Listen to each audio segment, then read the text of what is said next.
getting good. All right, everyone. Thank you so much for waiting. Thank you our technical session, our technical guys, Mr. Femi. Thank you. Thank you, everyone. You are welcome to this great event. And we are very sorry for keeping you waiting. We have a little technical issue from our hand here. Not to waste much of our time, my name is Olamide Drodola. I'm the founder of PEP Power, and we are glad to have you here. It has been a wonderful journey all this while. I know many of us will have been thinking that what is the meaning of PEP Power? PEP Power, as the name sounds, is just about strengths, and we believe that in renewable energy that you can get more strength from it. It means high spirits. So that's why we see that we give more passion to what we do. So our aims and objectives are not much, is to ensure a safe and clean environment, to sensitize the general public on their rules towards sustainable environment and development, which is what we are doing, and also to equip communities, organizations, and individuals with skills to ensuring a safer environment, and also to promote the ideas of the United Nations. Also, our mission is to impart communities with skills to generate clean and affordable energy while ensuring a safer environment. And here you are. You are going to learn how to generate clean and affordable energy, and we'll be starting with two skills now for now, which is biogas and solar energy. Our facilitators are ready, so you don't have to worry about that. And also, one thing I would like to let us to know is that don't see this as a virtual event. Like, how will this thing be effective? It's very, I can assure you that you will get the best if you open up your mind to to get the best from it. The COVID-19 pandemic has bring us the new normal, so we have to follow the trend, and so many things have happened on virtual life. So here we are, and I believe that we are actually going to get the best. Also, the the practical aspect of it, many of us, because of the network issue, I know that because you can see that we even started late because of the technical issue that we are having, and we have more than 560 participants that registered on this platform. So definitely there's no way that everyone might be available at this moment. So we've tried to make everything to strategize very well. The session has been the emails will be sent to us immediately after this event. Also, the certificate, our certificate will be sent to us also, but you have to follow our social media page. The link will be posted on our LinkedIn page. So if you are yet to follow our LinkedIn page, so to do well to log in and follow it up. And also, we'll be running 100 days. If you're running 100 days campaign, so and it has been a great one. Today is day 66, so we are just having some days left to day 100. I will actually indulge us to actually join our 100 days campaign. We stay till the rest of the 100 days now. To the rest of the 100 days now, what we'll be doing is that we'll be sending out for the rest of the 100 days, we'll be sending what you can do to solve climate, for you to contribute your quota to climate change and climate action. So please do well to check our Facebook page, Twitter page, LinkedIn page, and Global Youth Network page. And also, this program is proudly sponsored by the United Nations Basket Fund, and also and one of our Education USA that gave us this platform. Really appreciate you, and our partners, and also the Youth Climate Fund. We appreciate you. So we go into the session proper. I will call on Engineer Adedeji to come up. So our moderator will take his bow, and after that we have the line. Thank you so much, and I wish us a wonderful session. Good morning, everybody. Thank you, Olamide. My name is Adeton. Yes, and I'll be the moderator for Engineer Adebayo ADEDEJI. It's nice to be on this platform this morning, and I hope that you all have useful information to gain and hands-on experience. Thank you. Yeah, I'll be reading the citation for Engineer Adebayo ADEDEJI this morning. We'll be taking on the untapped wealth of renewable energy. But before we start, I want to implore that if we have any question, as this delivering is lecture, I'd want us to comment on the question and answer box. Just click it and drop your question and answer. Then after his presentation is lecture, I will read it out to him and he will answer. Thank you. Okay, yes. Engineer Adebayo, you're welcome this morning, sir. Can we all see my screen, please? Yes. Okay. Please kindly follow me as I read his bio this morning. Okay. Engineer Adedeji Adebayo is a well-seasoned and experienced agricultural engineer with a diversified background in all aspects of the agricultural engineering, civil engineering, and renewable energy discipline. He started his professional career in 2001 with the Federal Department of Rural Development of the Federal Ministry of Agricultural and Rural Development as agricultural engineer in Rural Water Unit. As a young and vibrant engineer with administrative and articulating skills, he was fully engaged as a personal assistant to the Director of the Federal Department of Rural Development. He went on to serve as a personal assistant to the Director of Planning, Policy Analysis, and Statistics Department, Permanent Secretary of Ecological Fund Office, the Presidency, Abuja, Federal Ministry of Power, Abuja, Federal Ministry of Environment, Abuja, Federal Ministry of Tourism, Culture and National Orientation, Abuja, Federal Ministry of Agriculture and Rural Development, Abuja, and Political Affairs Office, OSGF, Presidency, Abuja. Operating in these capacities gave a privilege to be pivoting team member of the committee that coordinates the inauguration of the government of the Buhari's administration in 2015. After serving in various capacities, he returned back as a chief agricultural engineer into the Federal Department of Rural Development of the Federal Ministry of Agriculture and Rural Development.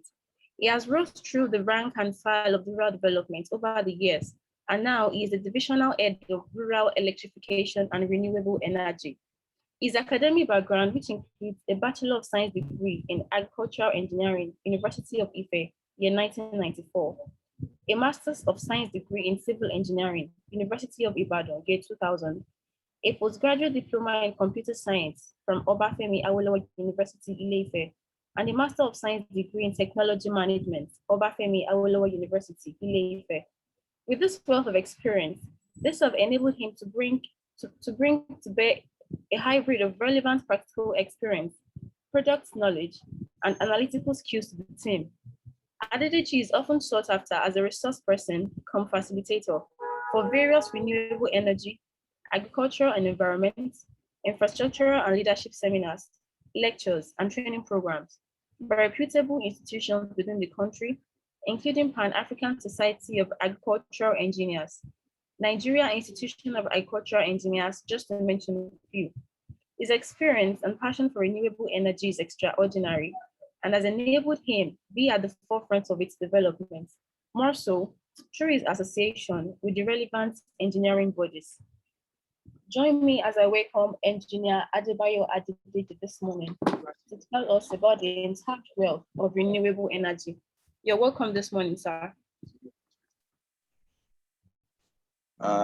Thank you so much, my dear sister Adegbile Adetun. Yes, sir. I welcome all the participants this morning. You are powerfully welcome to this wonderful dinner. It's been so wonderful to be part of this program this morning. And I can bet you that for the next few minutes, that will be on this together. It will be a wonderful time of learning and, of course, opening our hearts into untapped resources that is available to Nigeria. Of course, by the grace of God, I have been in Federal Department of Rural Development since 2001.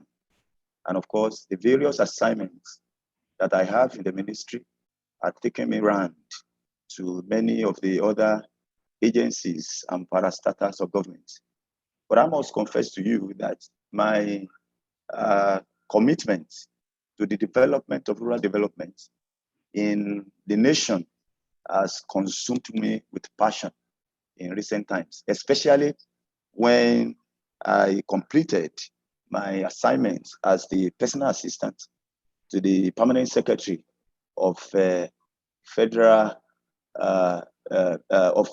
Political Affairs Office after the inauguration of President Muhammadu Buhari in 2015. Of course, that seems to have been the top of my career as we usher in that government in 2015. But as we speak, Nigeria still have a long, long way to go. And we discovered that, of course, having returned to my department to, be the desk officer in charge of renewable energy, we begin to look around onto what we need to do to be able to engineer agriculture in this country.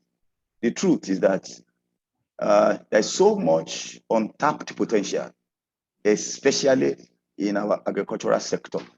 The government has been trying to diversify, but it's been an uphill task on the part of government. Of course, maybe we might say that the government is not having enough goodwill to be able to implement most of the policies that is already penciled down on our table. But this morning, what we're going to do is to open us up, because I know I'm having very young and vibrant participants on this platform this morning. The intention is to open us up onto the fact that wherever you have problem, wherever there are challenges, especially wherever in the whole world, that is where money is. Many leave the country, they run to America, run to the Europe, run to Asia, believing that they will be able to find green pasture. But I must tell you, we cannot compete with the West. When it's coming to space technology, we can't compete with the West. We cannot compete with the West when it's coming to electronics. We can't. They have gone far. We can't compete with the West when it's coming to the issue of computerization. The West has gone far. But the truth is that we need to start somewhere. And where we think it's important for us to start is, how do we feed ourselves as a nation? Is so important. If we cannot compete with the West in all areas of which I've itemized, I must confess to you, we cannot ask the West to come and feed us. That would be an high level of irresponsibility.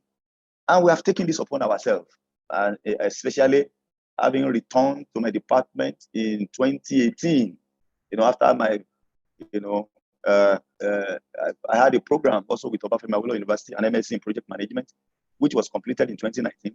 Of course, I returned to my department and we begin to challenge ourselves on where to go from here. And we discovered, having given this new task, the issue of renewable energy is a new task, is a new mandate that my director, Engineer Daniel asked me to uptake. And since I came in charge, begin to see that there's so much that we can do to unlock the potential of agriculture in this country, especially through energy is so crucial. You will agree with me that as we speak, whether it's a PCN now or AEDC or IEBC, whatever the name is called, the so-called NEPA are transmuted into so many into so many names, never expect power always and all the rest, PACN and all the rest. But we know that the issue is not about changing the name. The issue is about the mind that are behind most of these programs of government. So this morning, I want to quickly share with you how is renewable energy, how can we use it to unlock the potential of agriculture that had stayed dormant for a very long time. And sincerely, I want all the young minds, all the young participants on this platform this morning to please listen to me and listen well. The issue of running, the days of running to America, we need to really stem it down. And I also challenge all the other engineering professions that possibly are on this platform this morning. For as long as we refuse to come together, I'm not bothered about what you read in engineering. Are you a mechanical engineer? Are you a civil engineer? Are you a computer engineer? Are you into material engineering? Are you into automation? Whatever you are into, I think the time is up that we need to gather all these engineering principles and see how we can come up with it to engineer our agriculture. There is a lot of challenges going on in our agriculture, and it's begging for attention. Agriculture in Nigeria, the agricultural sector is begging for attention. The few attempts of our own research and what we are doing presently in the Federal Department of Rural Development is what I'm possibly going to share with you this morning. So what is renewable energy? Renewable energy, from the name, of course, you can see it on your screen there, refers to energy, which when used can be easily replaced. It is easily replaceable. It is not exhaustible. And you can agree with me, especially for many of the experts, and of course, even if you are a layman on this platform this morning, these are energy that, they don't cause harm. They don't cause harm to the environment. It is the renewable, non-fossil energy resources which can be replenished from renewable energy offers quite a wide range of benefits to the existing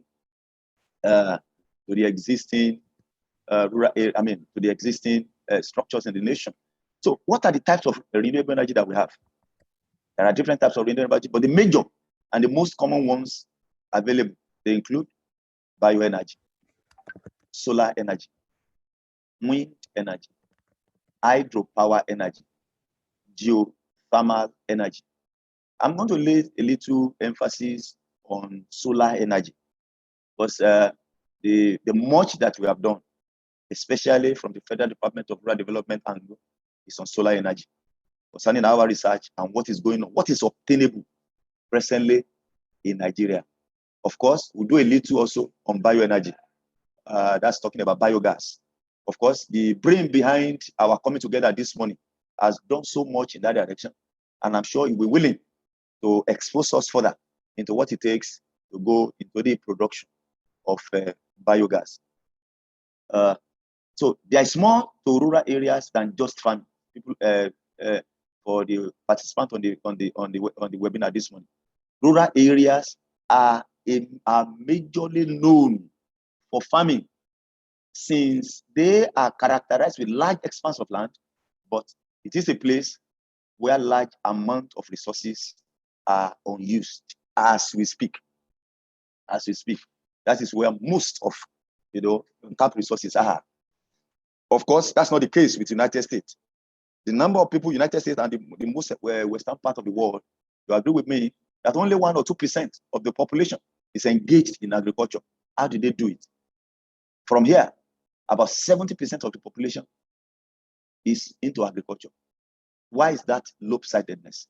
These are part of the things we're learning this morning. So what are the challenges faced by rural environment in Nigeria? Number one, we have serious challenge in electrification system. We have challenges in infrastructure, social amenities, high level of illiteracy. Of course, rural. All this has led to what I refer to as rural urban migration. With respect to electrification, of course, the urban area has not been well satisfied. Now talk of, taking the energy to the rural area. So some of the challenges that are faced by the rural areas can be solved. And that is the emphasis this morning. They can be solved by renewable energy. And I will be introducing you to where this solution has been provided as we speak, not in the United States, not in the United Kingdom, not in Guangzhou, in China. I'm talking about where this solution is presently available in Nigeria. Next slide. So how can renewable energy develop these rural areas? I've identified about 4 areas this morning where renewable energy can develop, can be a source of strength to our rural enclaves. But one is the fact that it has the capacity, of course, to generate revenue. A lot of revenue can be generated. It can create businesses and employment opportunities. Renewable energy can create, employ the vast employment opportunity that is domiciled and that is yet to be tapped as we speak is just out of this world. I'm telling you, the rural community, the rural enclave around the country has the capacity to absorb, and even much more than the so-called graduates that are, loitering all over our capital cities. It has the capacity to absorb them, that everyone will be gainfully and properly engaged. Go to the next slide, please. Of course, I won't be talking much on this because of my time. Let me just go straight into the solar proper. Now, the screen that you're having now, this present slide that you're having, that community, the name is Kaigbe.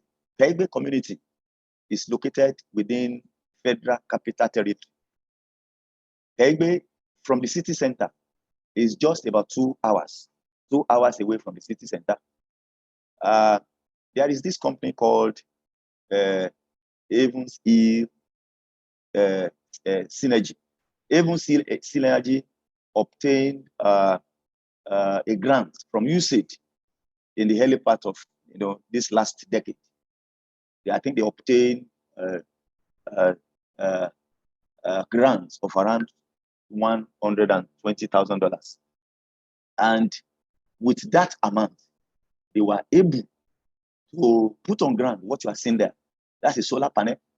It has, under that panel, you have structure that is able to accommodate all the solar system accessories, your charger, your inverter and converter system, the battery, it's there. And of course, they have a system, a network that is used to monitor, the whole of the gadgets that you are seeing there. Now, what is it that is much interesting about this project? The first thing is the fact that it is a project. It is a project that has been able to effectively, all the children, all the bona fide born citizens of this village that are initially in Abuja, all of them have relocated back to the village as I speak. As a matter of fact, if you want to know that village, you want to have more information about it, after this program, we can engage in better discussion. This community is about, in around that place, about 30 communities are there that are not electrified. But this community, through the Evans Hill Synergy, they were able to attract this energy, and about 102 households at takeoff were effectively given energy, especially from 2015, 2016, thereabout. And as we speak now, the energy is still available 24/7. Most of those that are in Abuja, they don't have 24/7 light. As I speak with you, in that village, there is constant power supply. A 3-phase, not just, I was shocked to discover that this is in our land, this is in Nigeria. And, when they take off, the total amount of energy that was generated from 20 kVA, you can imagine, just 20 kilowatts. The total amount of energy that the offtake that the community was able to take from what was generated was just 30% of the total energy generated. Of course, the Evans East Energy have to put on their thinking cap. They started buying fans, fridges, and all stuff to the community because the energy they are taking is not free. The community pays for it. They buy their recharge card, and of course, load it on their system before they can have access. Of course, for some of us that are familiar with solar, you will be wondering, will they have access to unlimited energy? Of course, no. Each house is capped depending on what you have the capacity to take. You know, when you overshoot your capacity, there's a system that cuts you off from the general system. When you need more, all you need to do is to approach the technical hand, and of course, they increase your usage. They increase the amount of energy that you can have in your home. The last time I visited Kaibe, you discover that so many businesses have sprung up. In that village now, they have a business center. In that village, they have some agricultural processing units have sprung up where they can process their produce by the reason of the agricultural machinery that they have there. All the communities around Kaibe, as we speak, they run to Kaibe to come and have access to energy. Now, enough of Kaibe. Let me quickly give you a rundown of the prototype that was developed for one of the senators of the Federal Republic. I will not give his name on this platform this morning, but a serving senator of the Federal Republic. We developed a concept, and that is the concept you're having with you there. This concept, so fantastic. As I speak with you, it is in the hand of this senator. And interestingly, this senator read agricultural engineering.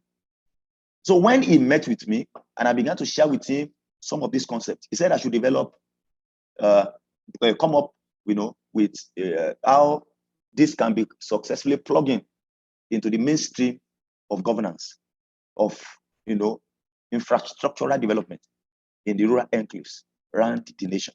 His interest was to start from his own senatorial district. So we developed a 250 hectares farmland, a 250 hectares farmland that is expected to accommodate 50 families. From that 250 hectares, 200 is isolated strictly for 50 family. Each family is entitled, will be entitled, don't let me say is because it's still in the pipeline.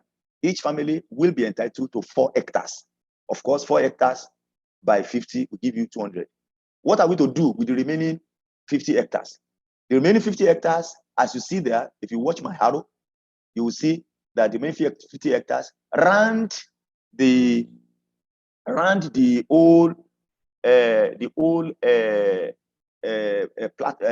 field, you have forest.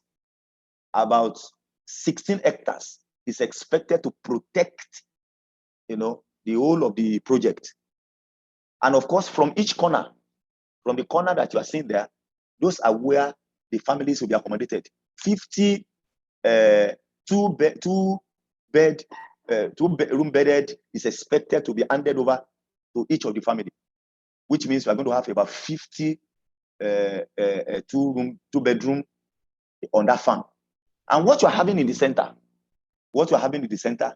will accommodate, the energy generation center. It will accommodate the processing center, because the whole of the farm, the whole of the family are expected to gather their produce and bring it to a central place on the farm. That place is also expected to take care of young mind, like a sport viewing center, where you can easily watch football, where you can get, to us. Of course, the farm is expected to be equipped with 24/7 internet. It's expected to have a sports center. All these, once available. I mean, what is the young man, the young graduate, what is he doing in town if all this is available on the farm? And as I speak with you, participant on this platform this morning, this is the minimum, because this is able to generate the needed raw material at least that you can process the primary value that is to be added to any of the produce will be done here. And once this can be multiplied in the various local governments, it cannot perform the initial raw materials that most of our industries are begging to have. So as I begin to round up, I think my time is getting up now. So implementation of renewable energy into rural society, of course, what we are doing this morning is to see how we can give orientation to most of the young minds, to let you know that if we can put our energy together, if you can put our hearts together, there is so much true energy for which agriculture in this country, the potentials of agriculture in this country can, be unlocked. Thank you. And thank you so much. I know you have so much questions in your heart. Don't worry, we'll be ready to take some of those questions. And of course, I'm sure I will also share my number, through the technical hand, as we go on. So thank you, one and all. I appreciate you for listening. Thank you very much, Engineer Adedeji. We appreciate you for the wonderful speech and lecture. Okay, so we have some questions and answer. Sorry, some questions here in the question and answer box. I'll read them out, Lisa, while you answer them. Okay, the first one says that, are you ready, sir? Yeah, please go ahead. Okay, sir. How is this initiative prepared to curb the use of trees as energy source for culinary activities?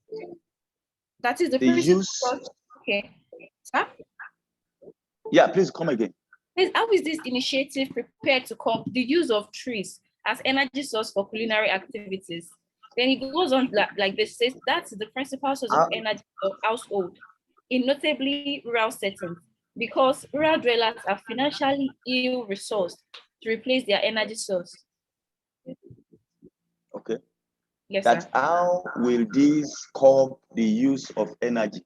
Yes, sir. The use of trees as energy source for culinary activities. Yeah, you see, what is happening as we speak is because many are not having access to energy. And so you can't, as we speak, you can't stop the rural dwellers because they need energy at all costs. They need it to cook, for their domestic purposes. They need it for their structural build-ups. Now, if solar is available, and of course biogas, you will discover that instead of cutting down your trees, biogas, especially for those that are into poultry, there's a lot of poultry droppings that can be gathered to generate gas for domestic use. Now, if your energy that you can use to run your food, for your cooking, for your household warming and all stuff, there will be no need. It's because the gas and the kerosene, a liter of kerosene, as we speak in the country now, I don't think it's less than 500 naira, which is even far higher than a liter of fuel, of petrol. Petrol is just 165 naira. Now you can imagine how will the poor rural farmer, the women, how would they be able to buy a 4 liter of kerosene at 2,000 naira? And for how long will he use it? So he has no choice other than to help himself or herself. Go into the forest, cut down the trees to be able to solve whatever problem you have. So I can't blame them. But this solar stuff, and of course biogas, has the capacity of changing their focus from cutting down the trees, because the energy you now needed is available. So why do you need to start? It's a lot of stress cutting down those trees in the first place. How you split them is a lot of stress, So, you are now, look at Keigbe that I'm talking to you about. There is enough of energy for them to use. Most of those areas now, as I speak with you, they are not bothered about what forests presently around those areas, they are preserved. I'm telling you, if you are interested in coming to visit, honestly, as many as are interested, I will take them to that village to begin to see what is happening in Nigeria. I'm not talking about USA. I'm not talking about United Kingdom. I'm talking about here in Nigeria, just 2 hours away from the city center. All right, sir. Thanks for that, sir. The next question says, please, how can we make solar energy a reliable and sustainable one in the face of the vast periodic and location variations with respect to the duration and intensity of radiation? And we can make solar energy reliable and sustainable one. Yeah, my sister, a lot of work is going on in renewable energy around the world. You know, I have the opportunity of participating in a training program called Solar Power Technology, sponsored by JICA. JICA is a Japan integration agency that sponsors. You know, I have opportunity of attending their program in 2012. I spent 63 days in Japan trying to understand how solar is generated. You know what? The work that is going on now, in energy. In fact, a lot of improvement is already here. The major problem initially is the cumbersome nature of this number of panels that will be used. And as we speak now, there is a lot of improvement. The best battery to use now, the cumbersome nature of solar arrangement is coming down gradually. The best battery as we speak now is lithium ion, followed by Becker. You know, and of course, the best country on earth now where this is available is in Germany. Not even Japan. While I was there in Japan, in fact, they alluded to the fact that Germany still has, you know, one of the best arrays of solar arrangement around the world. So what am I trying to say? The efficiency, the research that is going on is making solar and all its affiliated system, it's making it cheaper by the day. And I can assure you, this is the way the world will go. Of course, even in Nigeria, for instance, with all that is happening, you agree with me. For how long are we going to wait with the TCN, the transmission company in Nigeria? Even now, if we generate the energy, the TCN, the transmission company in Nigeria is so weak. The TCN is so the transmission infrastructure. Even if you generate, you can't offtake. There's no transmission line to offtake whatever you must have generated. So the best alternative, the shortcut that we have now, my sister, is to go straight into solar. You know, solar without boundary. You don't need any, you know, and this is what is even introducing smart technology around the world. While we were sleeping, dozing away, I'm telling you, smart technology is taking over gradually. We are busy banning Twitter. When PCN, or what do we call it, it's already all over the place. I mean, you don't. You take, you know, your space can easily be invaded. As we speak now, there is no boundary, no boundary. As we speak, my sister, there is nothing anybody can do about the issue of solar power around the world. And the earlier, the better we quickly come in and take advantage of what is going on and solve and unlock the potential that is available in our rural area. I mean, I'm telling you, the earlier, the better. That's where I don't know whether I've been able to answer that question. Okay, sir. Actually, we have lots of questions in our question and answer box, but we'll ask them after the program. Okay. Towards the question and answer session, sir. It's okay. It's okay. I'm still available. Thank you so much. I'm still available. Thank you so much. All right, sir. Thank you. Next session now. Thanks everybody for listening.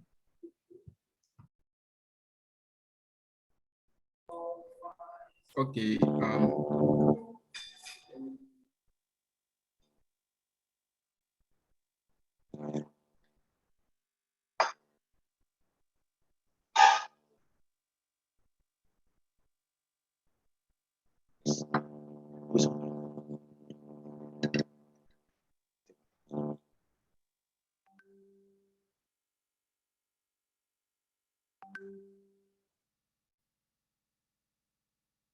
We can't hear you, Mr. Oluwafemi. We can't hear you. We can't hear you. We'll be going to the Biogas section next. We're going to the Biogas section. Can you hear me now? Yes, we can hear you. Okay, okay. Let me just go over it again. I said so far we have listened to the word from our engineer, and the point is that whatsoever we can do to curb our own environmental challenge, I think closer to us, we should do. There are so many other things we can do, but that which is peculiar to us, we attend to. So we'll move to the next session now, which will be anchored by Mrs. Foluke Michael. Mrs. Foluke Michael is a climate change advocate. Hello, Mr. Oluwafemi. Miss Foluke Michael, she's having a technical issue at the moment. Let's go to Okay. the Biogas section. The last speaker. Let's go to the Biogas section. Thank you. Okay. All right. Thank you. Let's see.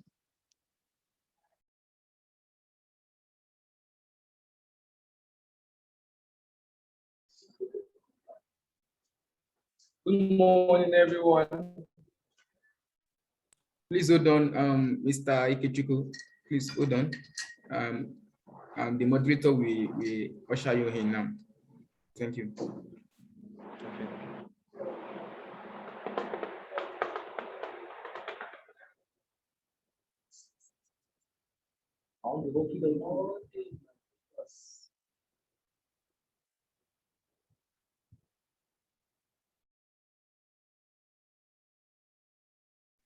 All right. We'll be moving on to our next session now, where we have Mr. Uchechukwu Eme-Ukomma, person in charge of the biogas power. Now, Mr. Uchechukwu attended matter miscorrigates. Okay. Mr. Uchechukwu has a double honors in agricultural engineering and environmental engineering from Obafemi Awolowo University, and he has worked in different farms across the country. He has also gathered few experience in line with his passion, after which he proceeded to intern in IITA Ibadan for about 2 years. And still in his pursuit of knowledge in his choosing field, he's highly skilled in biotechnology such as biogas, agriculture, and environmental engineering. And generally, he's passionate about spreading his knowledge to everyone interested in making positive change towards the environment in the specific term of renewable energy. So join me as I welcome Mr. Uchechukwu to the platform to share from his wealth of experience. Thank you.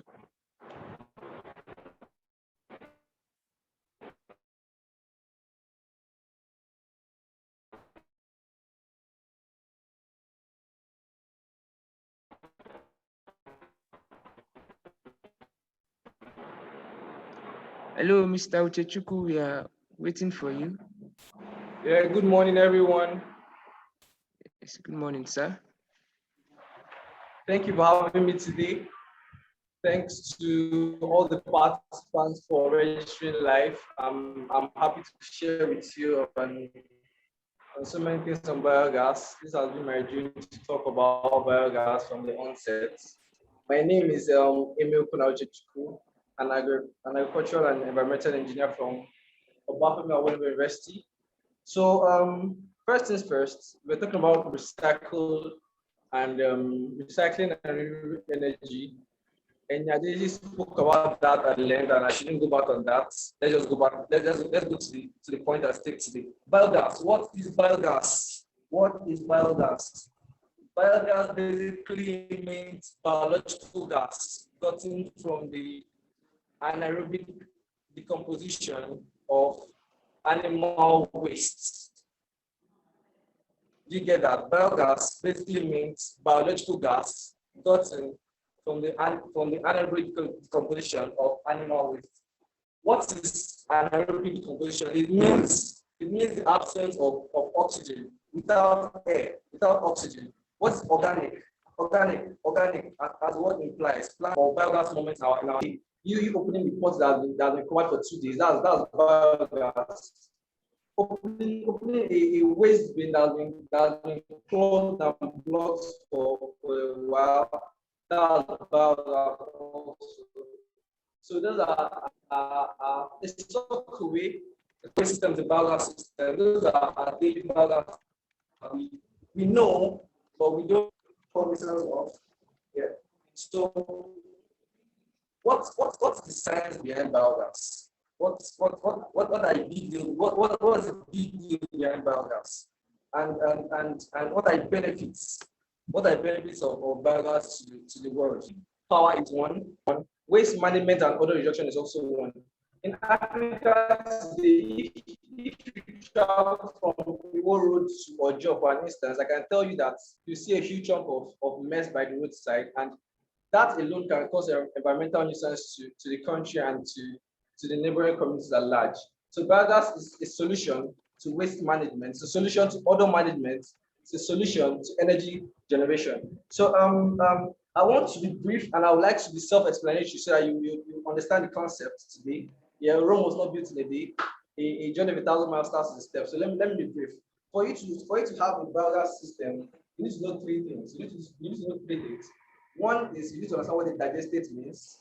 Two, you need to understand what the digester means, what the collector means. I will explain these three things to you easily. The digestate is basically like the biomass, that's the biofuel, which is organic waste. Like in the process of the toilet, the digestate is the poop in the sockaway system. In the covered pot, the digestate is the food in it. That's it. So now let's talk on the digester. Now that's what the phone is all about. The digester is an airtight closed system where you put in the digestives. Let me say that again. The digester is an airtight closed system where you fill digesters. Lecture. So just listen to me so you understand. Yeah. There's a batch type digester, there's a plug flow digester, there's a floating drum digester, and there's a plastic digester. So let me explain them bit by bit so you quite understand. Let me start with the batch type. It's quite an old system, yeah. That's what I used for my undergraduate days in OAU that year, and it was quite fun to work with because it's user friendly, but it's not easily efficient. Why is it that? Because it's a system that once you lock it, you can't unlock it. It's a batch type. It's just closed and plugged. Yeah. Then we have a plug flow system, like you can see on the slide. A plug flow system is one where it's a garbage in, garbage out system where the waste you put in displaces the waste that is going out. Your influence in, that's 10 kg, displaces 10 kg going out. That's Archimedes principle. My engineering process understand that. That's a plug flow digester. Now, a fixed dome digester, which was invented in China in 1919, yeah, by the Chinese. Yes, it's nowadays the modern kind of digester per se, and that's because it has a hydraulic waste section that it automatically takes waste out of the system. So most modern world now use fixed dome digesters to work. Biogas itself, it's not easy and it's quite easy. Why is that so? What do you put into it that makes it great? What's the gas all about? What's the gas using? There are components of those gas. Let me talk about that too. When we have methane gas, CH4, we have hydrogen sulfide, H2S, we have carbon dioxide, and we have trace gases. The gas we need particularly is a methane gas, that's CH4. That's what we compost. Give us heat, give us power, give us electricity. Yeah. So the smell you get from most pump sites, from opening the port, from sockaway, from biosystems around you is here. I have a digester created for pet power with this lecture. So let me explain some of the things about the digestate. Let's talk about the feed ratio. What is the feed ratio? That's what are the components that you put in the digester to make it right. What is the feed type? What's the feed quantity? Feed type basically is the amount, is the type of feed you put in. Let's say cow waste, poultry waste, rabbit waste, cow,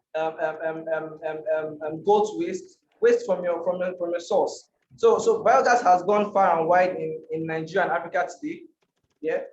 I was particularly involved in widespread power to design a biodigester in IITA, which has a monitoring device and analysis, which means you can access it from your phone. Yeah, the world is moving now, and you're just we can't get to the Western world in this space, but we can try. So you're having biogas systems now that you can control from your phones. So quickly, I don't have so much time. Let me explain this digester process to you.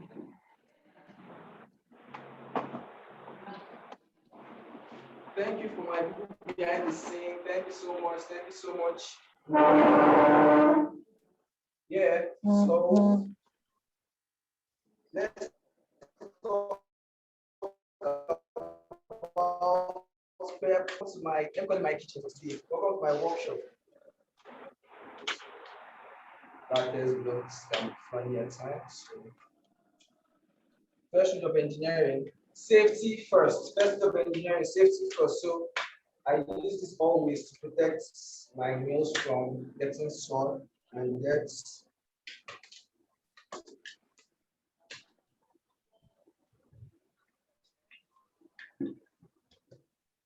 Now let's talk about the digester. Yeah. This is a 20-liter biodigester. As you can see, there's a gauge on it.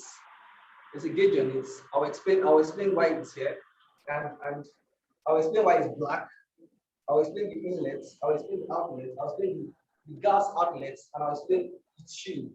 Now, like I said initially, I said if you want to understand the biogas system, you need to understand three things: the digestates, the digester, and the collector. Let me explain three things to you now to be practically.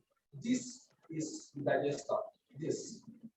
What's inside? There's poop inside. You can't see, but I can. There's poop inside. It's called the digester. This is called the tube, which is obviously a gas collector. So what happens here is this. This is a closed system, and the composition is happening here. It's closed. You pour your waste in this inlet pipe. It takes 10 to 14 days to produce. Yeah, it goes through 4 processes: hydrolysis, acidogenesis, and methanogenesis. Those are the 4 major biogas processes to take before it produces methane. So it goes in here. After 14 days, it produces biogas, as we all know it, and it comes out through this pipe and comes in here. Now, this is a one-way valve. This is a one-way valve. Why is it a one-way valve? What no? Gas can go from here, but gas cannot flow from here to here. So those are the technicalities you need to learn about biogas. Those are the things that they don't tell you when you store biogas. Let's prep our brain to today. You can follow me on I am make sure to hear more about it, to learn more about it. Thank you, Mr. Modi, for this. This is the first of its kind. It's called I call it a biogas gauge. What it does is every biogas system should be filled to a 70% mark. Why is it filled to 70% mark? So you have the optimum gas you have the optimum system for optimum gas production. Here is like a stopper. So we fed it to this point. That's the optimum point. Right now it's producing, and for the 14 days from yesterday, we're going to have enough gas to run another experiment, practical. So thank you very much for listening. If you have any questions at all, I'm here. I'm live on Instagram also. I'll give my WhatsApp number so we can talk more. Thank you very much.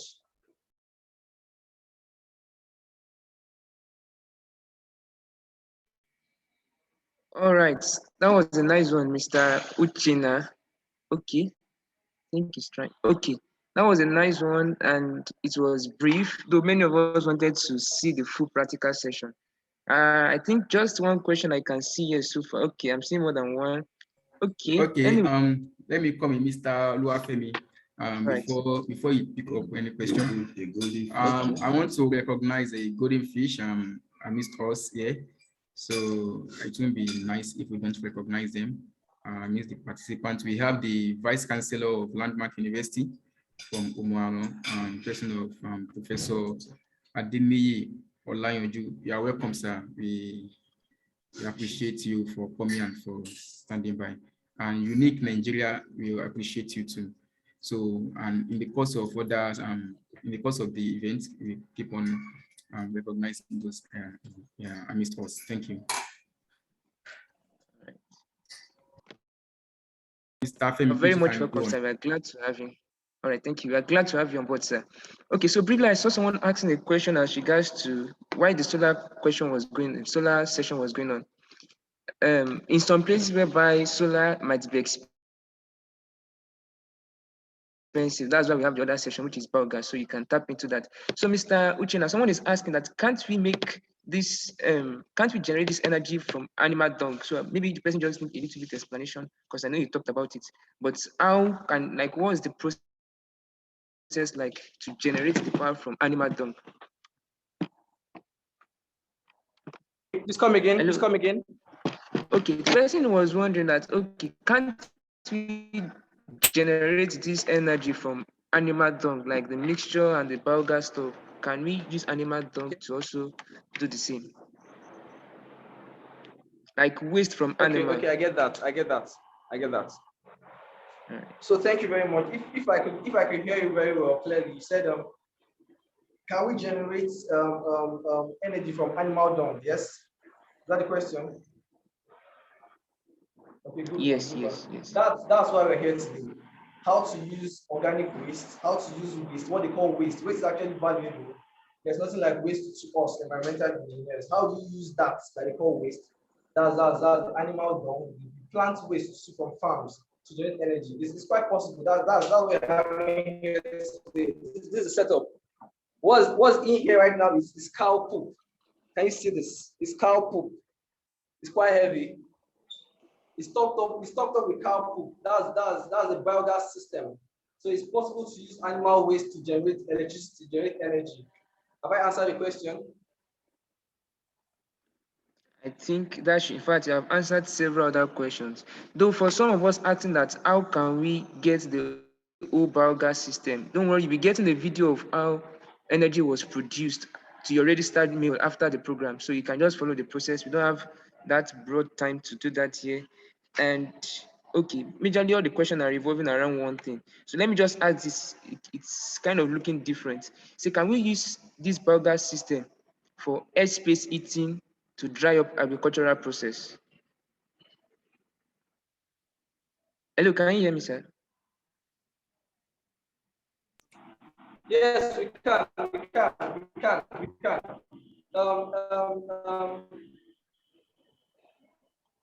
In the history of science and engineering, once you can get power, you can do anything. So I've done a system myself and Dr. Bola one day of at Uchechukwu. We used the Biogas system for fry plant for dairy farm production, whatever you want to use it for cooking, for making akara, for anything, for combustion engines. It's quite possible. It's combustible. So when it's combustible, you can use it for anything you want to use it for. So it's quite possible, yes. All right, thank you very much, sir. Okay, there's just this one last question, though I feel it's kind of straightforward, but I think it's a mix-up. Person asking that what's the difference between energy production and biogas production? What's the difference Maybe the person needs more clarity. and biogas production? Biogas production, yes. Okay. I think that's like a question of a set and a subset. So let me try this do that simply. Energy production can be solar energy, can be biomass energy, can be biogas energy, can be wind energy. Biogas energy is biogas energy. So biogas energy is a set in energy production. Do you understand that? Biogas energy is a set in energy production. It's a sector of energy production.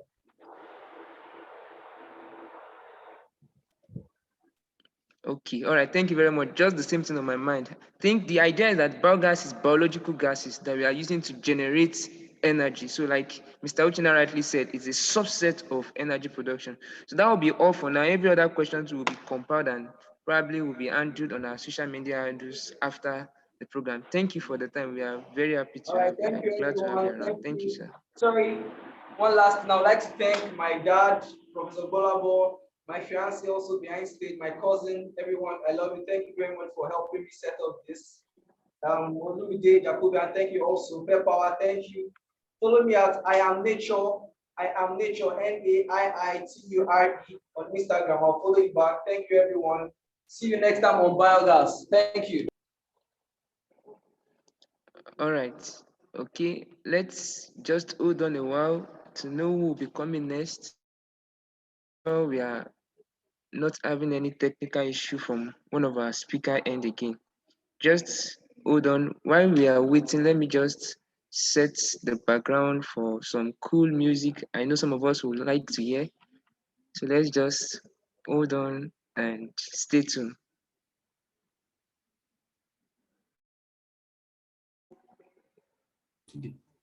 Okay, we'll be moving on to the solar aspects now. That's Mr. POPOOLA.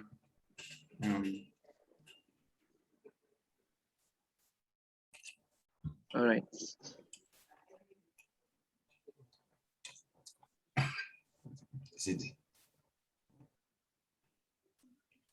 Good morning, everyone.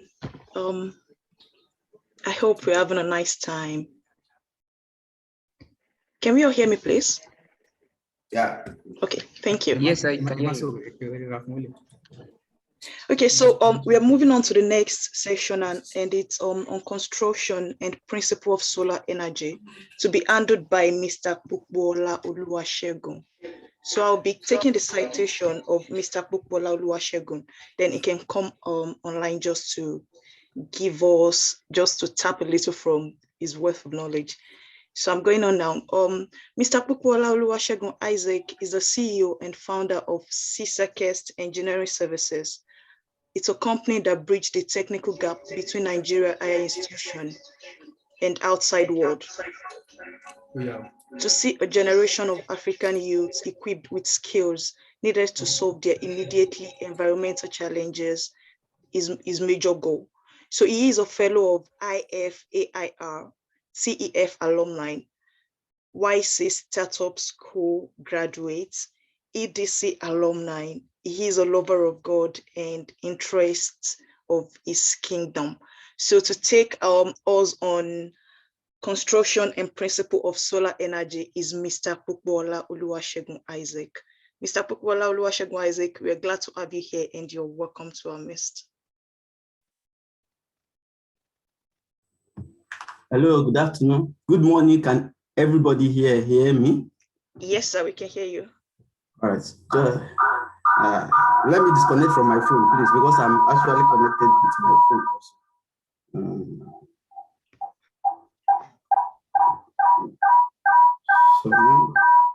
All right. Good morning, everybody. It has been a nice time. We have been learning a lot of things, a lot of skills. So I will go straight to the presentation. I want to thank everybody in PEP's team for giving me this awesome opportunity to be able to share my knowledge with everybody here. And thank you, Mr. Drew Dollar. Thank you, Mr. Bayomi. Thank you, the moderator and the whole core team. I'm very, very happy to be here. Okay, I'll be sharing my screen now. Sorry, some minutes.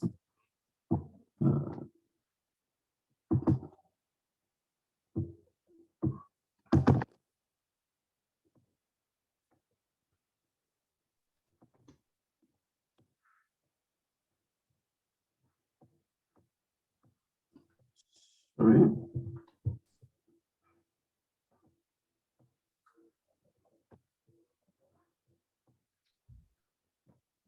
Yeah, can we all see my screen now? Yes, sir. Yeah, all right. So we can see your screen, sir. Yeah, all right. So let's start. Good morning, everybody. It's nice to be here with us. I'll be talking on solar energy, the constructions, the model, and the principle. I don't know, maybe I'm not where I'm here is not clear enough. Okay, let's continue. I'm not actually at home. I'm outside for another administration, so it's a two program clashing for me. I will do my best to do that. All right, solar energy. We'll be talking about the constructions, the method, and the principle this morning. Next page. So my discourse this morning will actually be on number one, the principle. How does this energy comes to us? The sun and its energy, earth rotations and revolutions, radiant energy, and PV generation principle. Then I'll be talking on the constructions. How can we produce one in this country? What is solar cell? What are solar terminologies, solar panel? If we have sufficient time at our disposal, we'll be looking at a case study, how to design A to Z, a case study. We'll take a case study of a household in Ife, and we'll take it as a typical example. Then we'll do all the sizings. How will I know the number of panels I will need to go about for this kind of job? How will I know the battery, the inverter, all the systems that is involved? If we have that time, this morning we'll be going through all those. So the first thing we want to talk about is the principle. What's the basic principle of solar cells? All right, sun and its energy. Sun is actually a sphere of intensely hot gases You can see the diameter of it. There is a very massive something, and it's that far from Earth. It's very, very far from Earth. We need to first of all lay this principle that the sun is very, very far from Earth. I'll be doing a lot of scientific background to all this. Actually, there's a video that they have already produced, recorded, that we can share along the line, where I take time to explain bit by bit how this energy comes in, then how we are able to capture this energy, how we are able to produce this energy from what we have. Okay. Solar, when the sun gives radiations, the sun gives radiations towards the Earth, and the surface of the Earth receives these radiations. If you study heat transfer in engineering or in physics generally, it can be transferred. In secondary two physics, we are also taught that it can be transferred via conductions, conventions, and radiations. My job this morning is not conduction, because conduction requires material medium. You can't transfer it by conduction when you don't have material medium. And convention is when you have a bulk movement of matter that carries this energy from a particular location to another particular location. So that's convection. While radiation does not involve any particular medium to transfer it. So if you have a fire burning somewhere, or you on your gas somewhere, and where you are feeling the heat, that means of heat transfer is called radiation. That's just the basic thing I could tell you. It doesn't involve material medium, even within a space. That's the reason why energy produced from a sun that is 10 exponential of 10 meters away from the Earth can reach the Earth. That's the reason why its light can reach the Earth, because they are actually electromagnetic radiations. So they can come to us. They don't require a material medium. So when the sun produces these radiations in form of light and heat, it passes through the space. I hope we know that. Can we all see me? Are we following? That when I was actually growing up, I had a problem. And my problem is that I've always been thinking that we are inside the Earth while we are on the Earth. So now I'm holding this just as a spherical, just as an image of what an Earth looks like. So we are actually here. We are standing like this on the surface of the Earth, not inside the Earth. I don't know if anybody is still having confusions with that. Let's first of all start to set the basis from that. Now look at my hand. Revolving around this Earth is a body of gases called the atmosphere. The atmosphere actually is a masses of gas, invisible though to the eyes, contains something called air. This air has an oxygen that supports combustions, nitrogen in a ratio that you can find in your physics or chemistry textbook. Now, but sun is somewhere far from the atmosphere. You will leave the atmosphere where the effect of gravitational forces is no longer observed or felt. You will leave the atmosphere before you will reach the sun. So sun is somewhere far from the earth. Now, it brings me to the point 3. So the energy from the sun reaches the earth via radiations. But when he talks about radiations, we are talking about 3 things that will happen to radiations. Radiation can be reflected, radiations can be filtered, radiations can also be absorbed. A very good example of it is if you are pointing a torchlight to a pool of water in the night, you will see some part of the underground of the water, you will see some part of your torchlight reflecting at the walls of the pond. Now that is reflections. The one you see at the wall is reflections, but not the intensity of your light you will see under the pond. That means some amount of these radiations has been absorbed by water molecule. So now what we are talking about is that as the sun generates the energy and sends it to the earth, some part of these radiations are being absorbed, some are being filtered, and some get to the earth, while some are being reflected by clouds, because in between the earth and the sun now, we have clouds there. And Nigeria is not totally blessed like that when it comes, because there's something called beam radiations. Beam radiation is that you are having direct, without diffuse, without being reflected, you are getting direct energy from the sun reaching the earth. So if you are in a country where there is no more cloud blocking you from the sun, Nigeria is averagely blessed with that kind of radiations here in Nigeria. I think I've been able to explain what happens when the sun generates this energy, how it reaches the earth's surface. Now, we come back to another component that is very important here, which is the earth. Now, There are two movements the Earth undergo. Two movements. The Earth moves along its axis, and the Earth also moves along its orbit. Now, I will demonstrate a movement along the axis. This is a movement along the axis. You are rotating, something rotating like this. When this is the central axis now, and you are rotating this like this, that's a movement along your axis, around your axis. Now, it has an orbit like this, a movement that looks like this. So what we are saying is that the Earth rotates something like this. If I can mimic the movement of the Earth, is something of this nature. Why is it important? Because what we are talking about, the solar energy we are talking about, its principle lies on the movement of the Earth. The reason why you have day and night is because the Earth rotates along its axis. I will explain. So you have a fixed sun here. So this is Nigeria. I've told you that we are staying on the Earth. So this is Nigeria. This is Earth now. This is sun now. So as you keep rotating, you observe day and night. So it takes 24 hours for Earth to rotate along its axis, and that forms a complete day. Likewise, it takes 364.25 days for Earth to complete one complete revolution, which is responsible for changes of seasons and weather. That's why we can have something like autumn, summer, spring, and that. So because different part of the Earth is exposed to sun radiations. If you can imagine sun as a fixed object and you are rotating something like this along its orbit, so you keep having day and night, you keep having different seasons. Now it comes, this is now where we need to, all this theory that I just set up now, this is where it's directly tied to solar energy. Now the amount of suns you received on the surface of the Earth is what we call irradiance. Irradiance talks about that amount of the sun that is available to you per square meter. Energy of the sun that is available to you, powers of the sun that is available to you per square meter and it's rated in watt per square meter. If you have followed my explanation very well, you have discovered that it is impossible, so far the Earth keeps rotating along its axis and along its orbit, to have complete 24-hour sun, especially at the equator. Nigeria is at the equator. We are studying Nigeria as an equator. We have some people in Tropic of Cancer and Tropic of Capricorn, people that are close to North Pole and South Pole, and they have something called the twin light, when they have a complete 24 hours, the solstice and the equinox, when they have these 24 hours sun rays or 24 hours darkness, because of the rotation of the Earth and their relative positions on the Earth might cause that.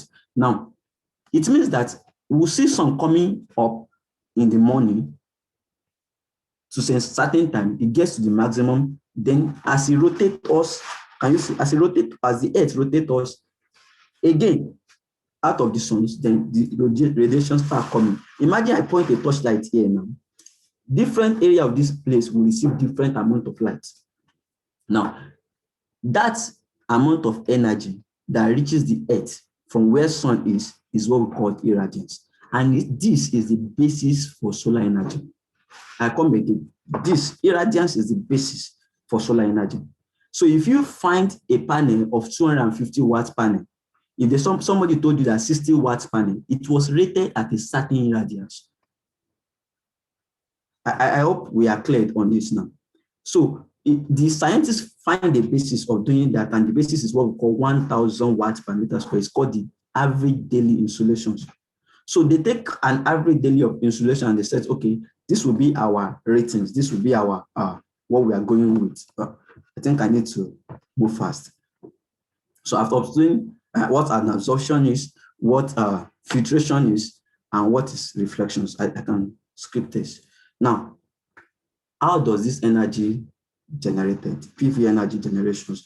I will be a bit fast here because I think I'm running low on power here now. Now, okay. There's something called PN junctions. PN junctions. A video has been sent earlier that explains what is PN junctions. It's a combination of two p-doped and n-doped semiconductor. Very simple. Let's forget the English. Very simple. What does it mean? That we try to make one semiconductor extra positive. We try to make another semiconductor extra negative in such a way that we can create a barrier. A very simple way to explain this is your door. Door is designed in such a way that you can easily open it from one direction You cannot open it from another direction, applying the force in that direction. Now, what I don't know if I can just do this. If you have a door that opens this way, an inch that opens this way, and there is a blockage here, the only way to enter this place is to apply force this direction. If you are coming from here and you are applying force here, you are having restrictions to open that door. That is what a PN junction looks like. A barrier that allows current electrons to flow in one direction and block it in another direction. So when sun's rays falls on the P-type semiconductors, electrons are permitted to flow through the n directions, but there is a load connected along that line. Where all your inverter, all these things are, is actually along that line. So the electron flow past them, and we know that the flow of electron is simply called electricity. And that is a basic thing that happens there. Now, I must tell you this, in solar system, it's carefully designed that that flow causes electrons to flow, causes it to generate electricity. That's the difference between I put an ion outside and I put a solar cell outside. If you put an ion outside, the same phenomenon happens to them, but it created it. Because this electron does not give, there is no way they can pass out. And if you study elementary physics very well, you understand that the average kinetic energy of a molecule is directly tied to its temperature. So when these electrons start moving and they don't have a place to find an escape route into a load, they tend to make the molecule vibrate, and this results to the heat. That's the reason why if you put an ion outside, you experience a temperature difference once the sun's rays fall on them. So what I'm trying to say that photovoltaic effect is not specific only for energy generation. You can use it for heat generations, which is not our heat energy generation, which is not our core course in this particular study this afternoon. What I'm just saying is that it's basically used for electricity generation. So you make the electron to pass through a load and return back to an end conduction because it cannot flow from N to P naturally. So the flow can only be from, because there is no flow from P to N to P. Now you can keep doing that over and over again. And this is the basis for it. The constructions. There are, anytime you hear about solar system, somebody install a solar in his house, these are the basic components, 5 basic components, but 4 are actually the most important. So there are 4 basic components which we'll quickly go through them this morning. One is the energy storage, which you know as battery, but I want to also tell you that in this class that it's not only battery that you can use to store energy. I've come up with several systems of storing energy, which I may share with us that is totally different from energy. And scientists also, there is something called flywheel. You can use flywheel to store energy also.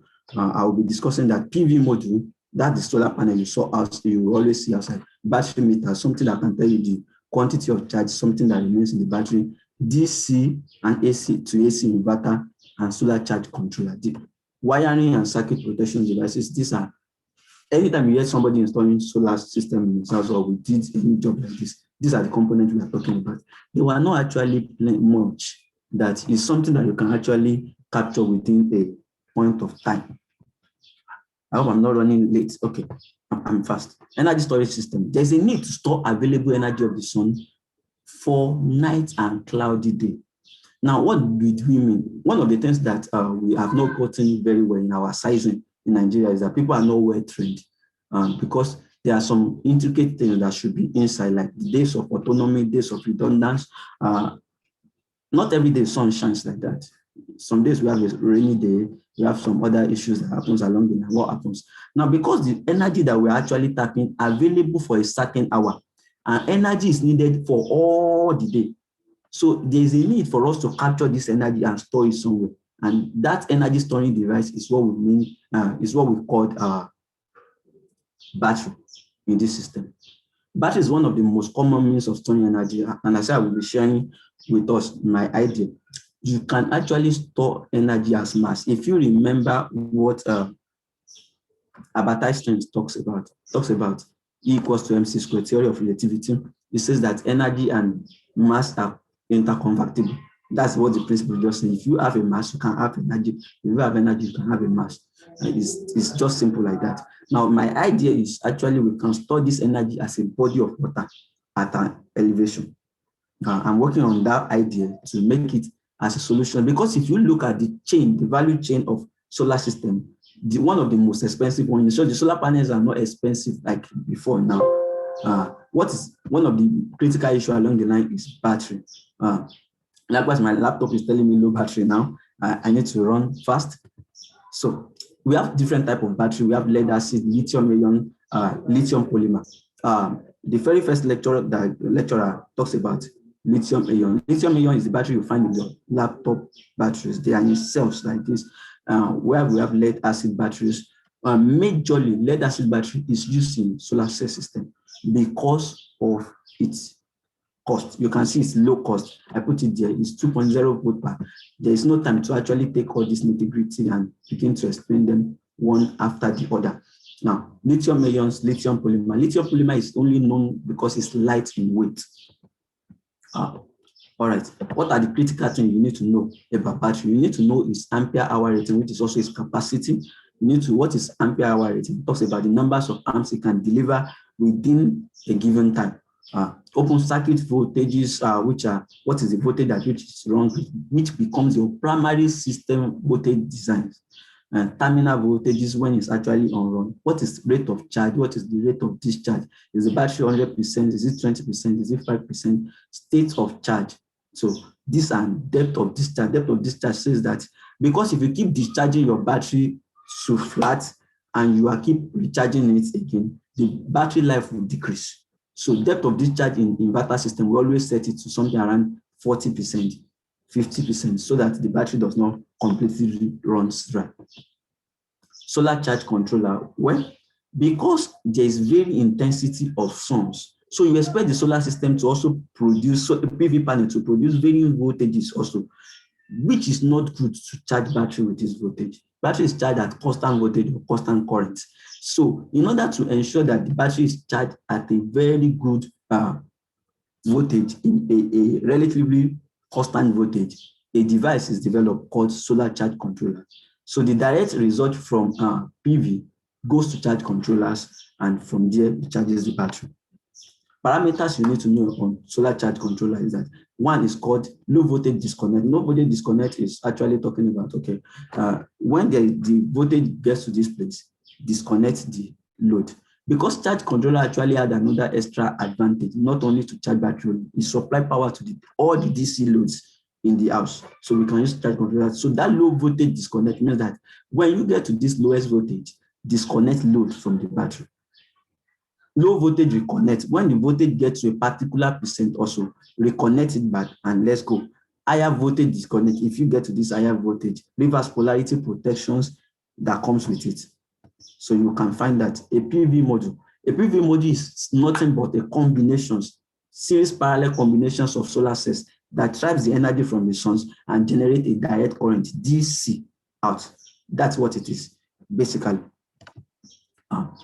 PV performance, what you need to know is that you need to know the power ratings of your PV, you need to know the open circuit, you need to know the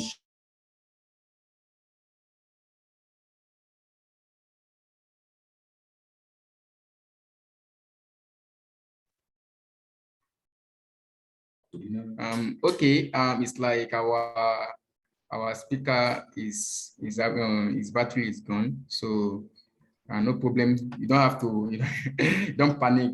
We get you to record this and all the recorded video. So we move to the next one. So please, the moderator, please take over. Thank you.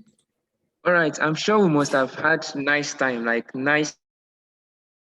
because I was wild at the comment section and some comment from even some of our presenters. That's good. So very briefly before we move to the next speaker, I want us immediately after the next speaker is done. We won't take question for now. Probably we'll attend to the question after the next speaker.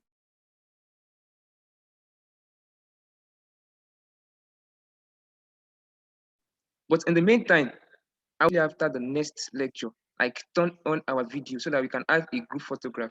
So let's bear that in mind. So immediately after that, we'll take the pictures. Okay, we don't know. Okay. Hello, Mr. Oluwasegun, please. Let's be very fast. Madam Foluke is having another engagement, so please introduce her. We'll take all of all that. right. So we'll be having the citation from our speaker now, Mrs. Foluke Michael. Ms. Foluke Michael is a climate change advocate. She's a project management expert and SDG implementer. She supports entrepreneurs and social innovators with knowledge and skills needed to build sustainable business and create social impact as well.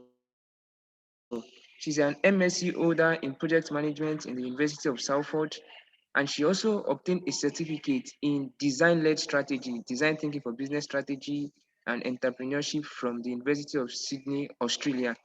And she has so many awards, so many reputations. She won the award for the United Nations Award. She's the CEO and project director of Creative Youth Community Development Initiative, an NGO dedicated to actualizing 2030 agenda for sustainable development. Because of our time, I'll just move to the last achievement. In October 2020, she was recognized as the hero of climate change by the most influential person. She's currently leading the global movement against climate crisis through Solution 17 Art of Climate Change. Lastly, in April 2021, just this year, she launched a book, The Green Entrepreneurs, 17 Business Ideas and 7 Steps to Start Your Startup. So I might be sending the link of the group later for those that want to read it. So let's jam our hands together as we welcome Mrs. Foluke Michael. We are glad to have you, ma. Welcome, ma.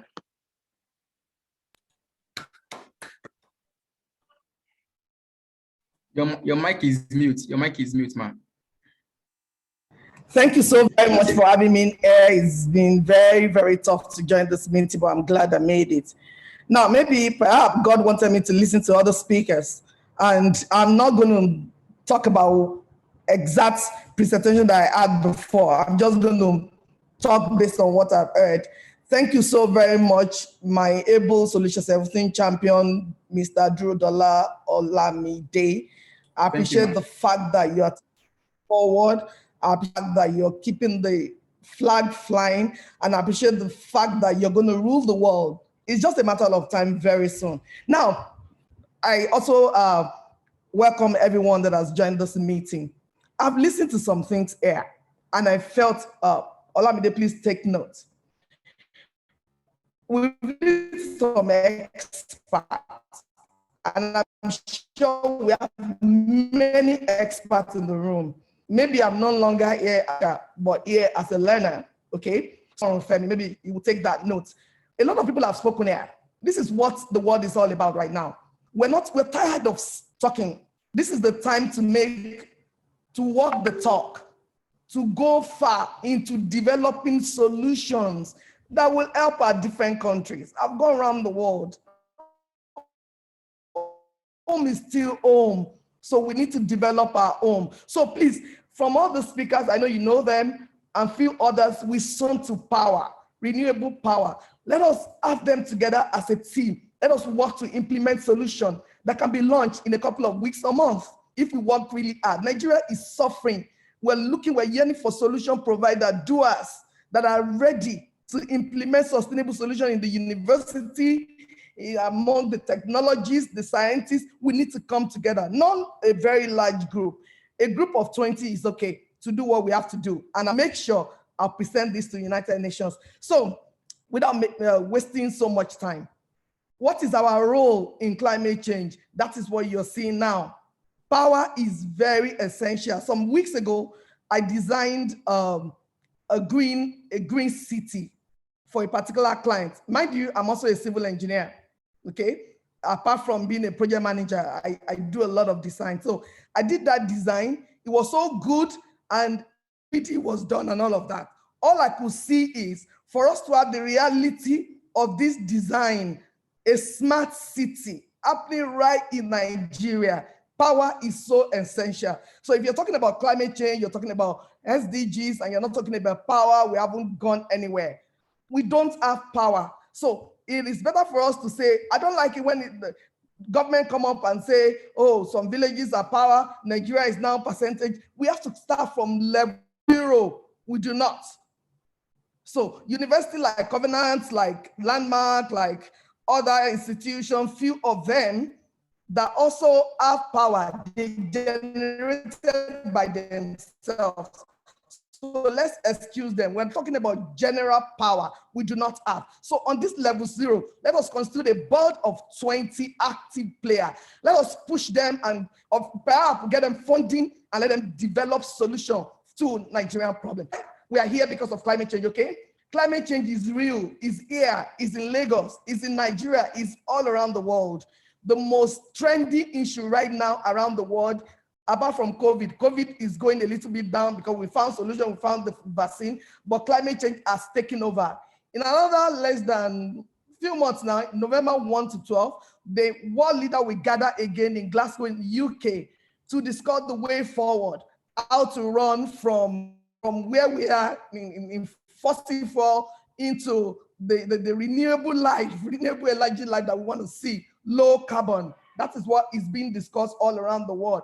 And Nigeria needs to play a role. Though our own problem is so unique. We are not racing to zero right now. We are dealing with climate adaptations. So what are the solutions that power is going to bring forth to enable us to at least mitigate the climate change or climate change in Nigeria? It is doable. Now, what you have done here today is promotion of SDGs. I'm going to start from that angle. Sustainable development goals were put in place by the world leaders in 2015, 193 member states.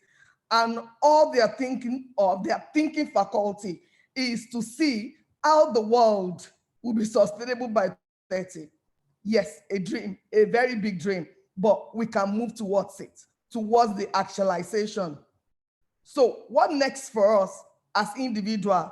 What next for us as scientists, as engineers, as renewable energy experts? What next? Which way for us to go? Solution, like I started with. We need to create solutions that will help us to move from 0 to 100, but let us move to 10%.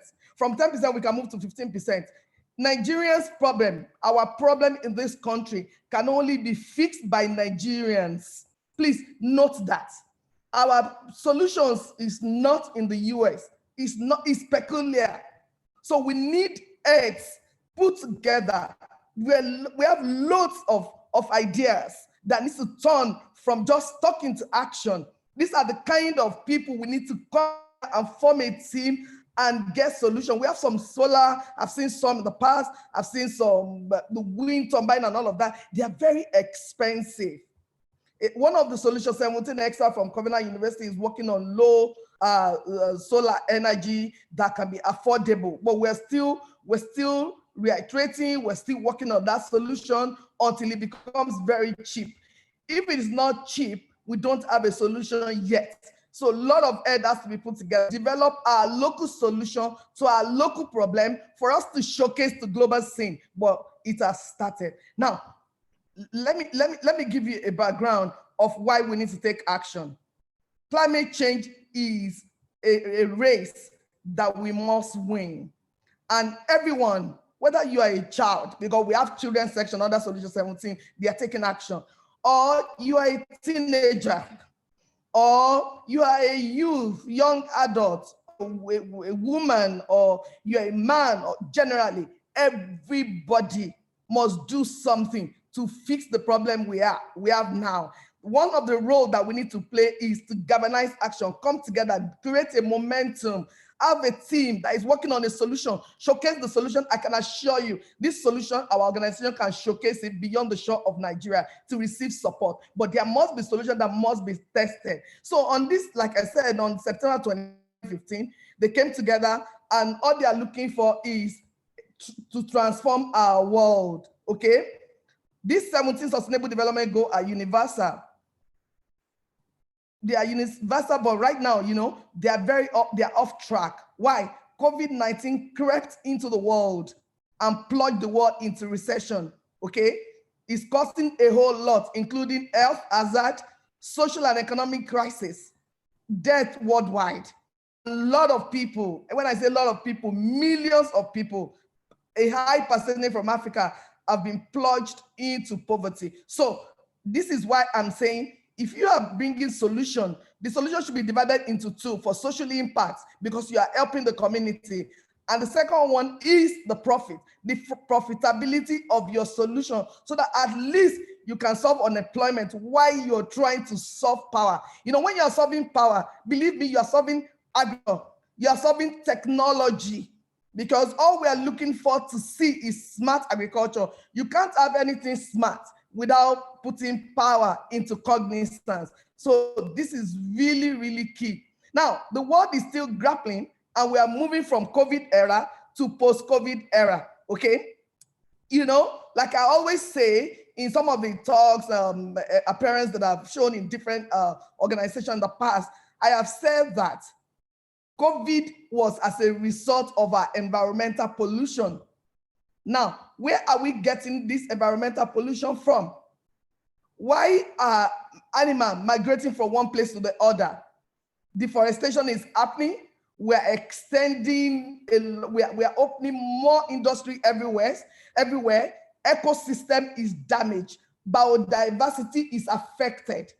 Now, we are now having a situation whereby animals, the problems, the diseases, the viruses from animal, they are now moving from animal to human to cause disruption in the entire world. Now you will see that the world itself is a global village. Whatever happens to one, it happens to all. So believe me, in this forum today, if there's anything you need to take away, it is after this forum, what next? Solution, solution, solution. If you have an idea, believe me, no idea alien. Share it with the team. Nobody can steal your ideas. Let us come together and create sustainable solutions to all of these problems. And we're going to be solving community problems and then transforming our world through enterprises. Our enterprises will be generating money. You're going to be solving unemployment, and we're going to be reducing dependency on fossil fuel. Our country is powered by fossil fuel. You know that.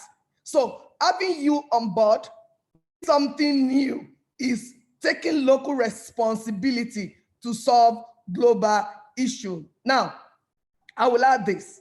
This planet that we are remain vulnerable if me and you, if we refuse to do something about it. If we do nothing and fold our hands till when Mr. Buhari and his cohort will come in and solve problems, we're just making mistakes.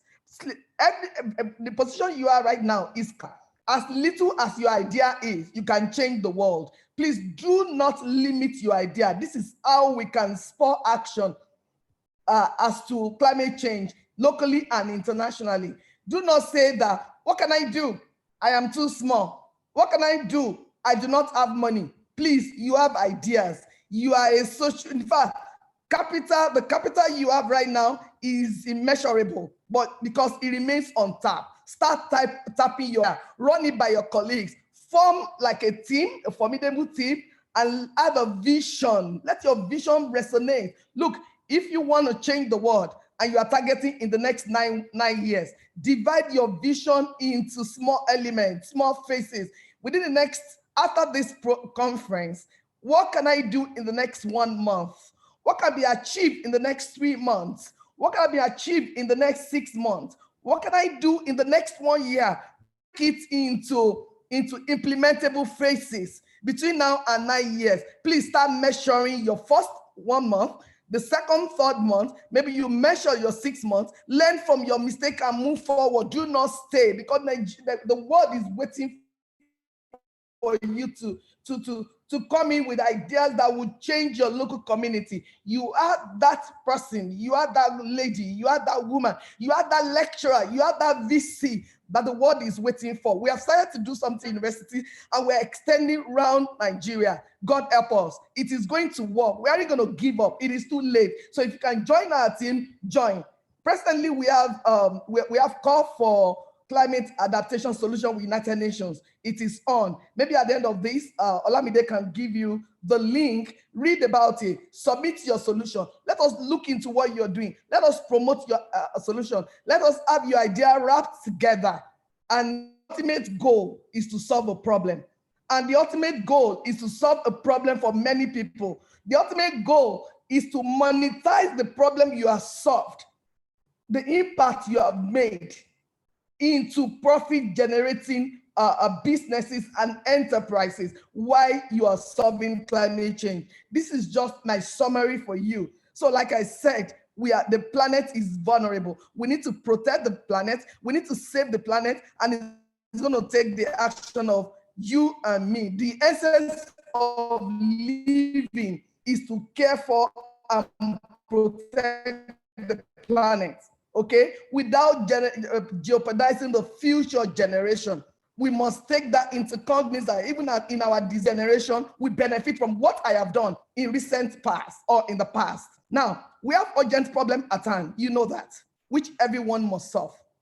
So if you are here, you have stayed till this, after 1 hour, you're still here, you're still going to stay the next 1 hour, there is something in you that the world is waiting for. I repeat, if you are on this call this morning or this afternoon, and you're still there the next 30 minutes, it means that there is something in you that needs to come out. Please register it with Olamide and let us begin to look. I'm tired of talking. Someone, I had invitation to speak 3 places, and I said, no, I'm tired. It's the same thing. You know, you speak and speak and speak. And for us, we are action people. When I speak, I just want to see what happened next. There's a forum I went to in Spain in 2019, just before the pandemic. So they wanted me to do an online with the university, a university in Spain. They wanted Solution 17 to move that university into sport action, like what we are doing in Covenant University. They want to have the exact repetition of what we are doing in university. And I said to them, after my lecture in 2019, what has happened? What they submitted, I was not pleased. So I told them to select a group of 17 students that will work with me behind the scene before we launch that in the university. You know why I didn't accept the talk? Everything we did in 2019, nothing has been done on it. So let's walk from just talking to action. Like I said, it's a problem we must solve. And it's not limited to the government of President Buhari. It's not limited to African government. Companies must join us. Associations must join us. Individuals must rise up to wage war against climate crisis. Like I said, power is so essential in getting this done. Before I left the UK last week, you know, there was a leaders forum that was held in, hosted by President Biden. He called in 40 leaders to discuss the way forward for the world. And I took up some key, I had to join that. I had to join that program. It was a 3-day summit. I had to join that program, and my learning was so critical, which is sitting on my head right now, and I'm using it. So what have I gained from that? They are planning like 50 years, 100 years, 20 years, and empathy, leaders. So if we are not there in Nigeria, we need to take our future into our hand, because we're not there. There's no point trying to manage what we're not there. So the leaders that I'm seeing here are the leaders that will help Nigeria to grow. Just before I close, I need you to know that you must turn your ideas to action while you're working to see positive outcome. Please, everybody here, I have seen my team on this call. Nothing is easy. I'm not saying that we started yesterday and we're making progress next day or next year. It's not going to happen overnight, but you must have solution and figure out the positive outcome that you want to see. If you want to build solar for a community that is poor, they cannot afford it. You know, you have to set up a social enterprise. Social enterprise that can afford, that can attract funding. You need to package it. You need to have it branded so that you can attract the necessary funding for such social enterprise. So with that, you could take off by giving your social impact. While you're looking at the city, the urban area, where you are going to monetize your idea. So you shouldn't limit your whole life into just solving social impact, because you're going to be frustrated with that money. Money is essential to solve all of this problem. So we must work to zero greenhouse gas emission. This is why you are here, I believe. This is why you are here. And then we must protect biodiversity. And we must now look at our life, sustainable living. I told my family that we're not going to be using plastic anymore. And if peradventure we have plastic in this house, we have created like a recycle bin where we will collect all our bottles and we recycle it. Sustainable living. You have to watch what you eat I was speaking in the UK 2 months ago, and I was giving an example of what Brazil is doing right now. Look, there's this, I'm not going to mention the name of this Brazilian company that is producing, okay, they are into animal husbandry and all of that. Every year, they go into the bushes, into the forest, and they cut down trees. Do you know that the level of agriculture they are doing for animals to feed on is more than what the entire country, Nigeria. Nigeria is not even 10% of what they do to feed their animals. Their produce is all around the world. See, and they are powering that particular process. They have increased the fossil fuel. Carbon goes off into the air every day. So they are polluting the world. So how are you going to plant your own stuff, run your animals, your cattle without polluting the environment? All of this has to be put into context as you are designing your renewable energy. Now, I'll close by saying the solution to myriad of global problems lies in you, Olamide, lies in you, Mohammed, those that I'm seeing, lies in you, Olufemi Abiono. I'm mentioning your name so that you can go home and start thinking. Lies in you, lies in you in many others that I can't see your name right now. That solution lies in you. Do you want to make a positive impact, sir and ma? Ready to change the planet, to help us, to protect the planet.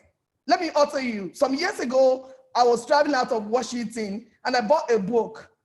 That book, I will share the back cover with Olamide. When I read the book is like a Bible to me in the way I will read my Bible. Do you know that this earth will not be able to support us in less than 30 years? Do you know that this oil that for in Nigeria will finish? Do you know that the nano is expensive, okay? The world is working on it to make it inexpensive so that we can shift. What is our plan in Nigeria? We don't know. We keep blaming government. Let us ignore them. Let us plan on what you have and plan long term. They will come to you, sir and ma. If you have solution to Nigerian problem, you don't need to know government of any institution. Your solution works, they will call you like Joseph, decorated. Oh, yes. So, you are completely overwhelmed by bad news and millions of debt. Switch right now and start giving us solution. The world solution is what we are all waiting for, and it lies in me and you. After this, I want you to plug into different materials, which I will make available backstage. I'll make it available. Read. Knowledge is power. Nigeria cannot move forward without education. Education is being killed right now. Let us behave like Olamide, that is bringing all of us online to learn. This that you are discussing today cannot sink in one day, Olamide.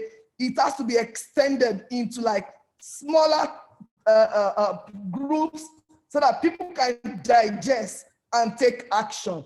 Action is what the world is waiting for. Get out there and begin to spur action towards climate crisis. Role is to galvanize, is to create change in our immediate, in fact, you start from your family, then your immediate community, in your mosque, in your churches, everywhere you get to, make your parts known to people. Do something meaningful. Recruit volunteers, recruit change agents. Do not wait for when the money will come. Do not wait for when the helper will come. You know what?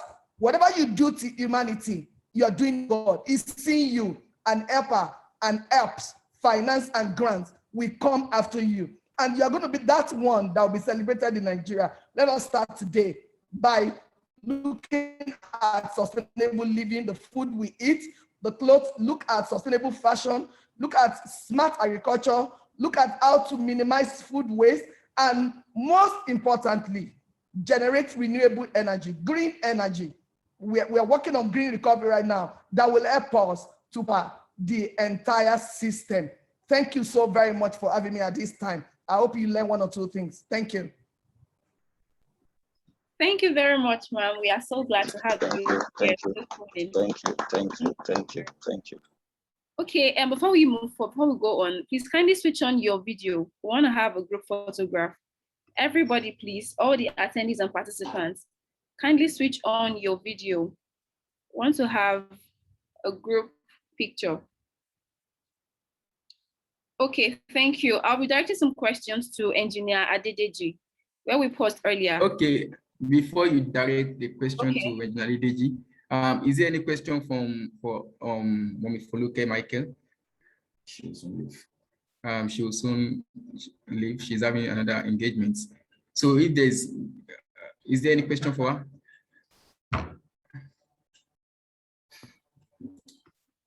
Okay, I have just two now. I have one question for Anna. Just drop the question now. Okay, please push out the question. Okay, the question goes thus. Most time, we have beautiful ideas that end up in dreams due to lack of funds. Can we prioritize working with partners to host a webinar resource mobilization for youth-led foundations, not only for Nigerians, but expand our reach to youths all over Africa? Thank you very much. This question, I've heard it. Okay, can I talk now? Yes, you can, ma'am. Okay, this question, for real, I've answered this question 100 times. Believe me, if your idea is, if you believe, number one, you have to believe in that your idea. Please, if you are in this call, you have an idea, and you are running it by people, and they are saying no, no, no. Do never be deterred. Don't be deterred about that. Can I just chip one thing into you? Whenever idea comes, it doesn't come from you from thinking faculty. It comes from heaven. If you are linked with God, I'm telling you, that idea is dropped in your head by God at that point. It must look impossible. If your idea, if you could go to the kitchen immediately and implement your idea, it's not an idea. But your idea can only be doable, number one, if you believe in it. You need to go back and look at this idea that I have. What is the final product that I want to see? You need to be able to define the final product for your idea. You can't just have an idea and you're running to funding. Believe me, funding is not the problem of Africa, of us. Well, I can tell you, we never collected any money from United Nations. In fact, the first physical money they gave were to our Solution 17 participants for them to implement their project phases. Maybe the second is coming now. We are now going into climate adaptation in Nigeria. Maybe this is going to be the very first time, and we have run this show for over 6 years. Now, we work with so many international organizations. You know what I do? They don't want to give you money first. They want to see what you're doing. So I tell them, you can supply us, you can help us with kind, you can love that. Money will chase you when your idea becomes clear. So please, number one stage is for you, not the webinar is not the next. The resource mobilization is not the next. The first is develop the idea, draw it, design it. Okay, let me chip in and say, one, I want to see my village. Let's say a village. Okay, I want the people in my village to be able to have electricity within the next 6 months. I want to be able to generate electricity. Number one thing you need to consider is the people in your village cannot even afford it. Okay? That's an idea. They can't afford, and you now need materials. You need to put resources together to develop that idea into product. Please go back to your drawing table. Develop that idea on paper. Look at it critically and call some experts to help you look at it. Ensure that you have enough resources, I mean, the people around you that will give you a research as much as possible to develop that idea. Test the idea. All this process will never attract funding. Funding will start to come when you launch your idea and it becomes a product. At that level, please join us. Talk to Olamide, talk to any of our team members here to become an authority, a thought leader that can speak to so many other youth and bring them together. Then we mobilize resource. But the first stage that I've seen in youth around Nigeria, oh, I have this fantastic, there is no funding. Funding is not the problem, it's development of your idea. Please go back and plot your idea on the table. Make it work for you and your immediate family. Believe me, you will see solution. And once you begin to design products, even if it's at a low scale, we will now need to go all out there and promote this idea beyond the shore of Nigeria to attract interesting partners that will in turn funding. Funding is not easy, it's the last. Please put it in mind today. And the God that has given you that idea has told you that it will work. So do not give up on that idea. Pursue it at the point of funding. Thank you. Second question, please. Okay, thank you very much, Ma. Yeah, the next question says, putting myself in the shoe of a project manager, what are the specific activities I can initiate to help curb the challenge of unnecessary dumping in towns, trading centers, and by the roadsides? Because we notice that most times when we move around, we see people dump different refuse around. What can we do? What can we do to contribute to reduce climate change? All right. I'm talking now no longer as a speaker, but as a project manager. That is a project on its own. Please make it simple. You have seen it on one road. You've seen it on so many roads in Nigeria. Please concentrate on the one that is close to your house or your office. Now, your project reducing the waste on Ayegule or whatever road located within so local government in Lagos, in Ibadan, in Oyo, in Kwara. That is a project. Narrow it down, make it very simple. That is a project you want to work on. Now, you already have a project title. What problem are you trying to solve? This election on its own, but I will rush it. What problem are you going to solve? Create your problem statement. X1 is the problem is elimination of waste within the road of Alaromi or whatever place, so that we can have a sustainable living and so that will make life whatever. Just write your problem statement. There must be a problem you have seen. You need to create it as a statement. Now, what is your solution?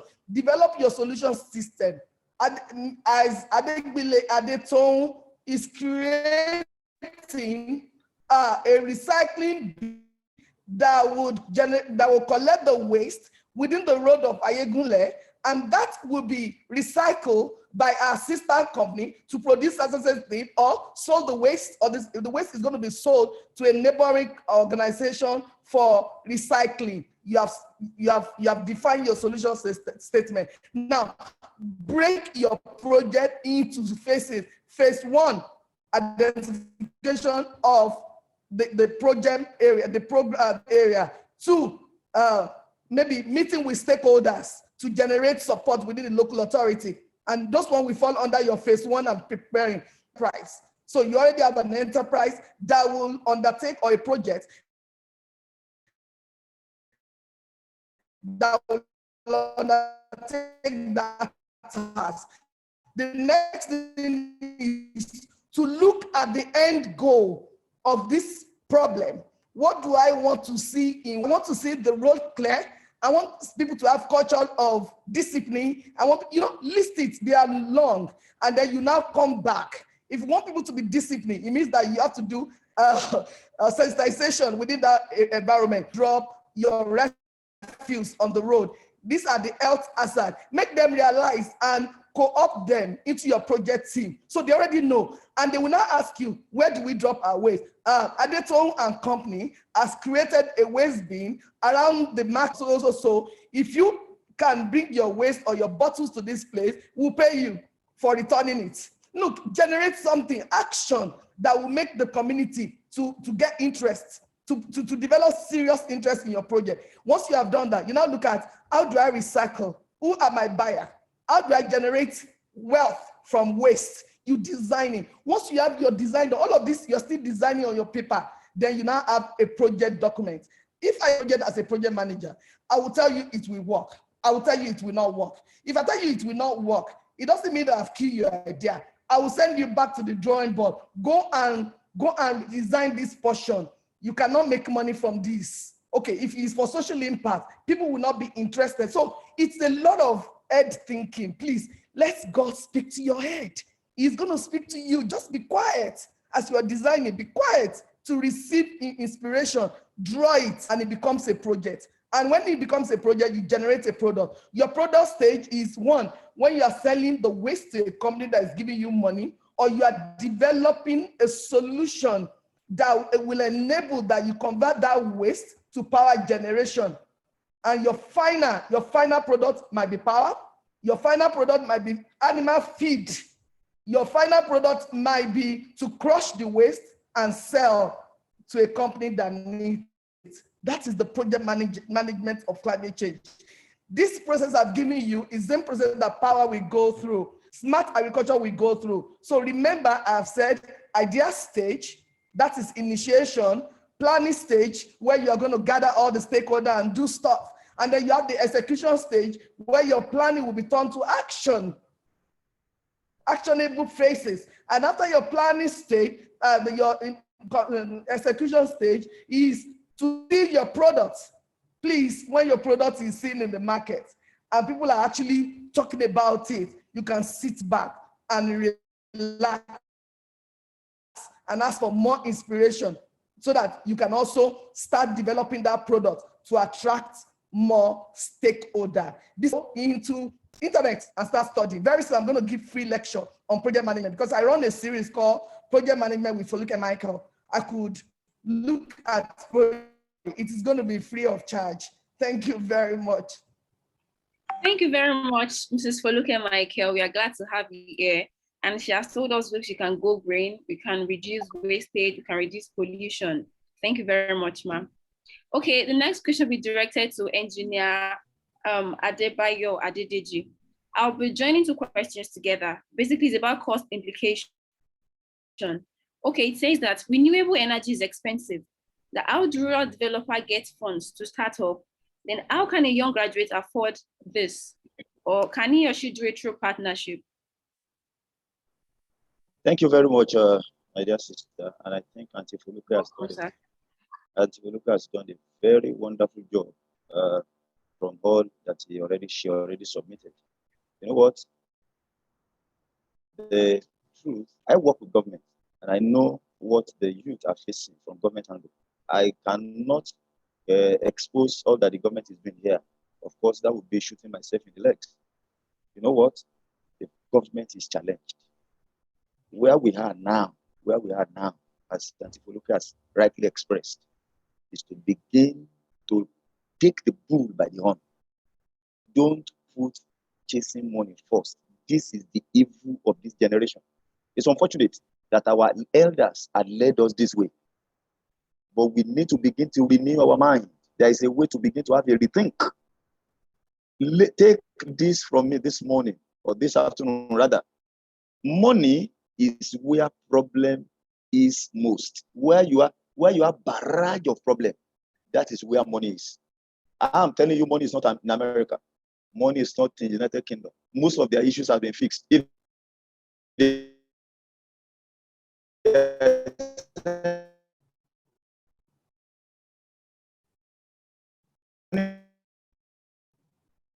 problem they have in those places now is emotional. Here, and once you have one, as Auntie Foluke pay you attention, we begin to run after you. You know what? I've been on this for about 3 years now. When I return to my desk, getting government attention in this direction has been tough.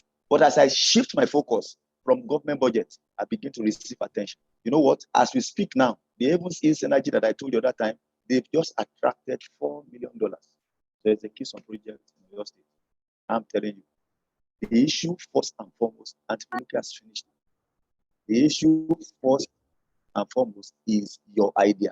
So to setting up anything, you know what, we can't finish it on, I think the best is whoever has one content or the other to talk about relationship with government and all stuff, I think it's better we just meet after this meeting. After this, we can't finish everything. In fact, somebody just chatted me now. I've been on for 2 hours. I need to go now. So there's no way we can exhaust. I know your heart is filled with questions out there. And not every question can be in just how many minutes. We can't exhaust it, except we take it further from here. And Auntie Foluke already said something, at least minimum of 20. Let's begin to talk together. From the government angle, some of us, that's why I'm interested in this. And that's why I actually encouraged Lamide when he spoke with me and I said, yes, I'll be there. Because the mind of the young ones had to be reconstructed. We need to begin to give them direction which the way they should go. It's unfortunate how our elders have led us. But something has to begin to happen. From whatever corner, where we are doing this morning, nobody is seeing us. You know what? But we are touching what matters most to fix Nigeria. I think I rest my case on this note. Whoever has any serious stuff after this, I think we'll take it further from there. Thank you very much. Okay, thank you very much, sir. Please, I would Fluidity to answer this last question, sir. Before I go, Okay. I'm so sorry. Okay, it's fine, ma'am. Okay, before engineer Adedeji leaves, because I also want to leave, I was just waiting for him. Please, I want Mr. Drodola to work with you and let us consider that body. I can volunteer to see how we can loud and ensure that this is submitted to at least UN Nigeria, because we're having a project with UN Nigeria now and the UN headquarters. So we can submit it and promote the individual until we make celebrity out of this. I mean, I've listened to submission from IFE and all of that. Imagine government using all of these people to generate solution in Nigeria. But let's do it. Let's do it. Please, you have a role to play, because I listened to your presentation. You have a role to play. Let's come together of the youth. Like you said now, cultural reorientation, re-engineering of our head. Let's start. Re-engineering of our cultural system. We are like, America is it, UK is it. I spent 6 months, in the last 6 months I've been in the UK. So I joined all of this, their climate stuff and all of that. We develop projects and all of that, but I must tell you, home is where the money is, because we have so many problems must be fixed. So let's do that. Thank you, Ma. Before you leave, Ma, please hold on. I would like the VC for Landmark University actually wanted to say something, so so that you give him that privilege, sir. Sir, please unmute yourself. Thank you. Thank you. Let me quickly appreciate the organizer for this unique opportunity and for bringing all of us together. I want to commend all the facilitators. In fact, the delivery has been very inspiring. Why I made the intention of talking is the fact that Ms. Foluke mentioned the issue of not just talking, but walking the talk. And I believe we need to showcase this to let people know that it is not just about the talking.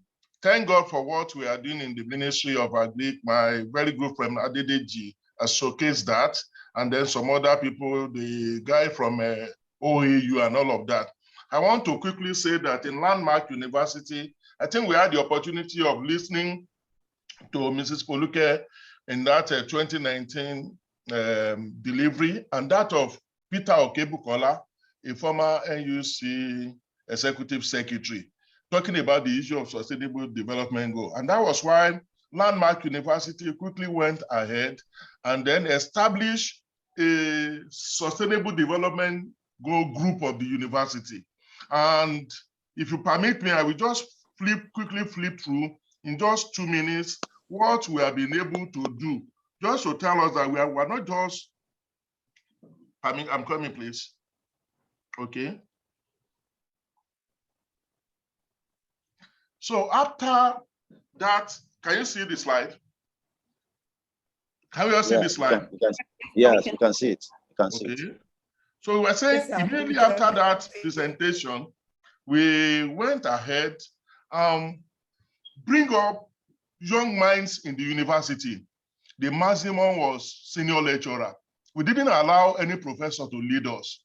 We said we just want the youth to drive this. And so we have lecturer 1 and senior lecturer heading each of the sustainable development goals under our University Center for Research, Innovation and Discovery. And they have their secretaries that are assistant lecturer. And so since the professor has already done some HODs, we said, no, we will key him into whatever these young people are doing. So we have a center, we built a center, and then we went ahead to say that no project, either as a PhD thesis, MSc dissertation, or BSc project, we pass through Landmark University without addressing at least one of the sustainable development goals. These are the young people that were leading us, the Landmark 17 SDG research group. And we quickly pick each of those goals. Of course, that's our 3-in-1 SDG center. where we have 17 stands to showcase whatever we are doing. We also have a galleria where we have all our researches being showcased. Then we focus on, we sensitize ourselves on the SDG goal. Then we pick them one after the other. And to tell you that those are the group leaders and their secretary. And then we address each one of them. Prior to my coming to Landmark University, we used to process our rice outside the university in a village called Ilero. And I said, if an individual can have a processing mill, why can't we as a university? And as we speak today, we have a complete processing plan to deal with our rice. We have that of vegetable oil, and then we have that of cassava, trying to address zero hunger. Then we went in the midst of COVID-19, we were busy synthesizing, producing sanitizers, and all of that, even distributing palliatives. Of course, we went ahead to that of quality education. Then, of course, the issue of gender came in, and then the women undo the aspect of capacity building for the young ones. Then we went to that of water. Then, very quickly, the one that relates to what we are talking today is energy. As at today, Sasama, if you look at this, this is a model talking about energy generation, distribution, and that of consumption.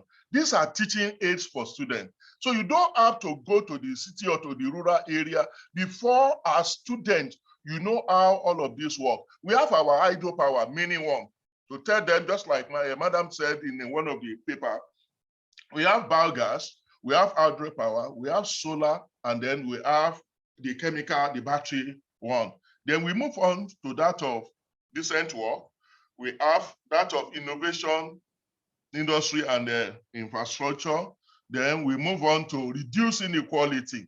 Virtually all of them, we make sure, and then this next week we'll be talking about smart cities and environment. Then we have reasonable consumption. Then climate action, the one you are addressing today. Then we have that of life below water. And here we have that of life on land. This I will quickly address because a lot of our youth are running away from agriculture because they don't want to soil their hand. Then there is now this thinking of why not go the way of soilless? If they don't want to soil their hand, remove soil. After all, what soil does to the plant is just to hold the plant and also to hold the nutrient. It's like somebody that is sick, that is on a sick bed. He wanted to eat pounded yam. You cannot eat it in solid form. You can put that pounded yam in soluble form and create an atmosphere. And then with hydroponic, talking about using water to work, to drive agri. We have individual components, about 10 different methods, even addressing the headers and the crop plant farmers. Things that they can be doing to produce grass for the people. Because of our time, we have that very quickly. We have 15, we have 16. We used to think that 16 is the simplest of all of them, or it's not all that relevant. Until people now have to take permission before they go to farm, then we know the aspect of peace, justice, and strong institution. We have to take it seriously. Finally, we have partnership for the goals. All of this we have been able to go through as a university. So I want to say, Sasama, we are on the track, and then you will permit me to openly invite Mrs. Foluke and your team to Landmark University. You can see that we are not coming here to come and just talk. We have started, we just want you to come and encourage us. We will fine-tune the nitty-gritty of it. Once again, we thank you for this unique opportunity. Thank you and God bless.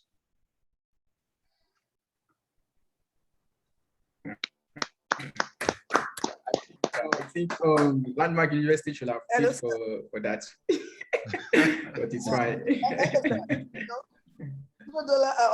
You've just done something you don't even know, because I'm going to write your report as soon, by Monday, your report will be ready for UNDP. Wow. Thank you so much. I know what you're doing. I know how this. I will send you the slide. I will send you the slide. Now, sir, Mr. Oluwasegun, sir, please, the invitation is accepted. We are going to send you a link to climate adaptation. Like I said in my presentation, the world is looking at race to zero carbon, but we are looking at low carbon Niger, and with United Nations, we have formed Niger Climate Now. I will send you the link to your phone, maybe after this program. Please try it. You can galvanize. I don't even need countries. You can galvanize.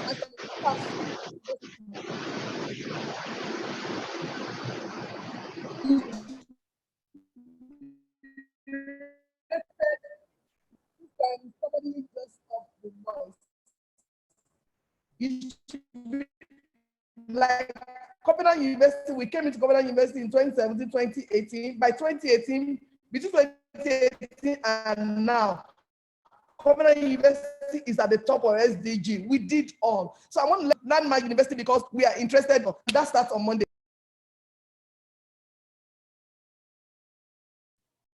Thank you, ma.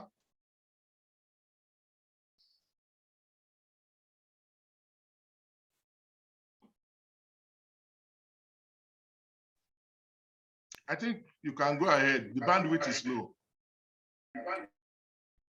Okay, sir. All right, ma'am, Mrs. Foluke Michael, there's a question here that says that the person is interested in knowing whether Solution 17 is only available in Nigeria or whether you have chapters in other African countries, like Kenya in particular. Thank you so very much for that question. I'm going to send it. I don't know if Olamide has that link, the link to the recent acknowledgement by United Nations. If you don't have the link, I'll pull it out and I'll send to that. You know, Solution 17 has been acknowledged all around the world by United Nations as a good practice, sustainable project, inspiring breakthrough, and good practice that can be replicated all over the world. Solution 17 is global. You know why? And that's why we bear Solution 17 global. Myself and my team designed Solution 17. The meaning is everything that the VC has shown you from goal 1 to goal 17, we condense it into one. That is what is called Solution 17. All the goal is one, to solve one problem per time. For instance, what we are discussing today is Solution 17 for power generation. We're going to now use goal 1 to 17 to address one problem in one project. Solution 17 is a model that we have given the world free of charge. Yes, if there's a project in Kenya, we are ready to deploy the model to whoever that will represent. We will guide you as to use it. It's free. And then we can guide you into implementing projects in Malawi, in South Africa, like we're doing one in Spain. And my university is looking at Solution 17 in Stafford University right now in the UK. And I'm already working with the university. As a matter of fact, they are using that to promote me all around the world as we speak. Solution 17 in Stafford University, UK for climate action. So it could be Solution, the one we did in Covenant University was Solution 17 for climate action in Covenant University. That they are celebrating in Covenant University right now because their name is on the website on United Nations just because of that project. Please, if the person can link up with Olamide, Olamide will provide link how to go forward. So we are open to any Solution 17 across the world. Okay, thank you very much, ma'am. Sorry, Adebayo, just 1 minute. You will do me this honor. August 1st, 2021 will be exactly 4 years that I've been on this assignment. So if you can make it a date for that August 1st, for your group, Ms. Foluke, and this group to just come for a webinar, either virtually or physically, I think I will really appreciate that so that it will drive us and tell us what's next in the next 1 year of this administration. Thank you. Okay, sir. Thank you, sir. Our founder, George Olamide, will get back to you, sir. We'll really want to information. Thank you, sir. All right, sir. Engineer ADEDEJI. Okay, the next question says, can you hear me, sir? Okay, where is the place of hybrid power on the model solar farm you presented? The place of hybrid power.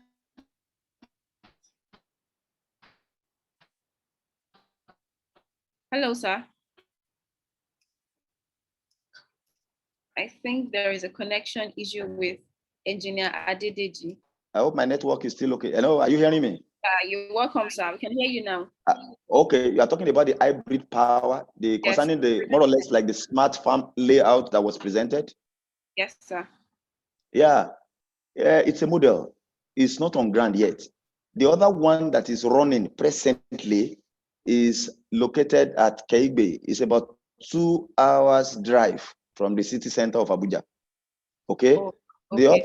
The other smart agriculture farm layout that was presented was a model that is developed for one of the senator, a present serving senator in the country. I don't want to mention his name.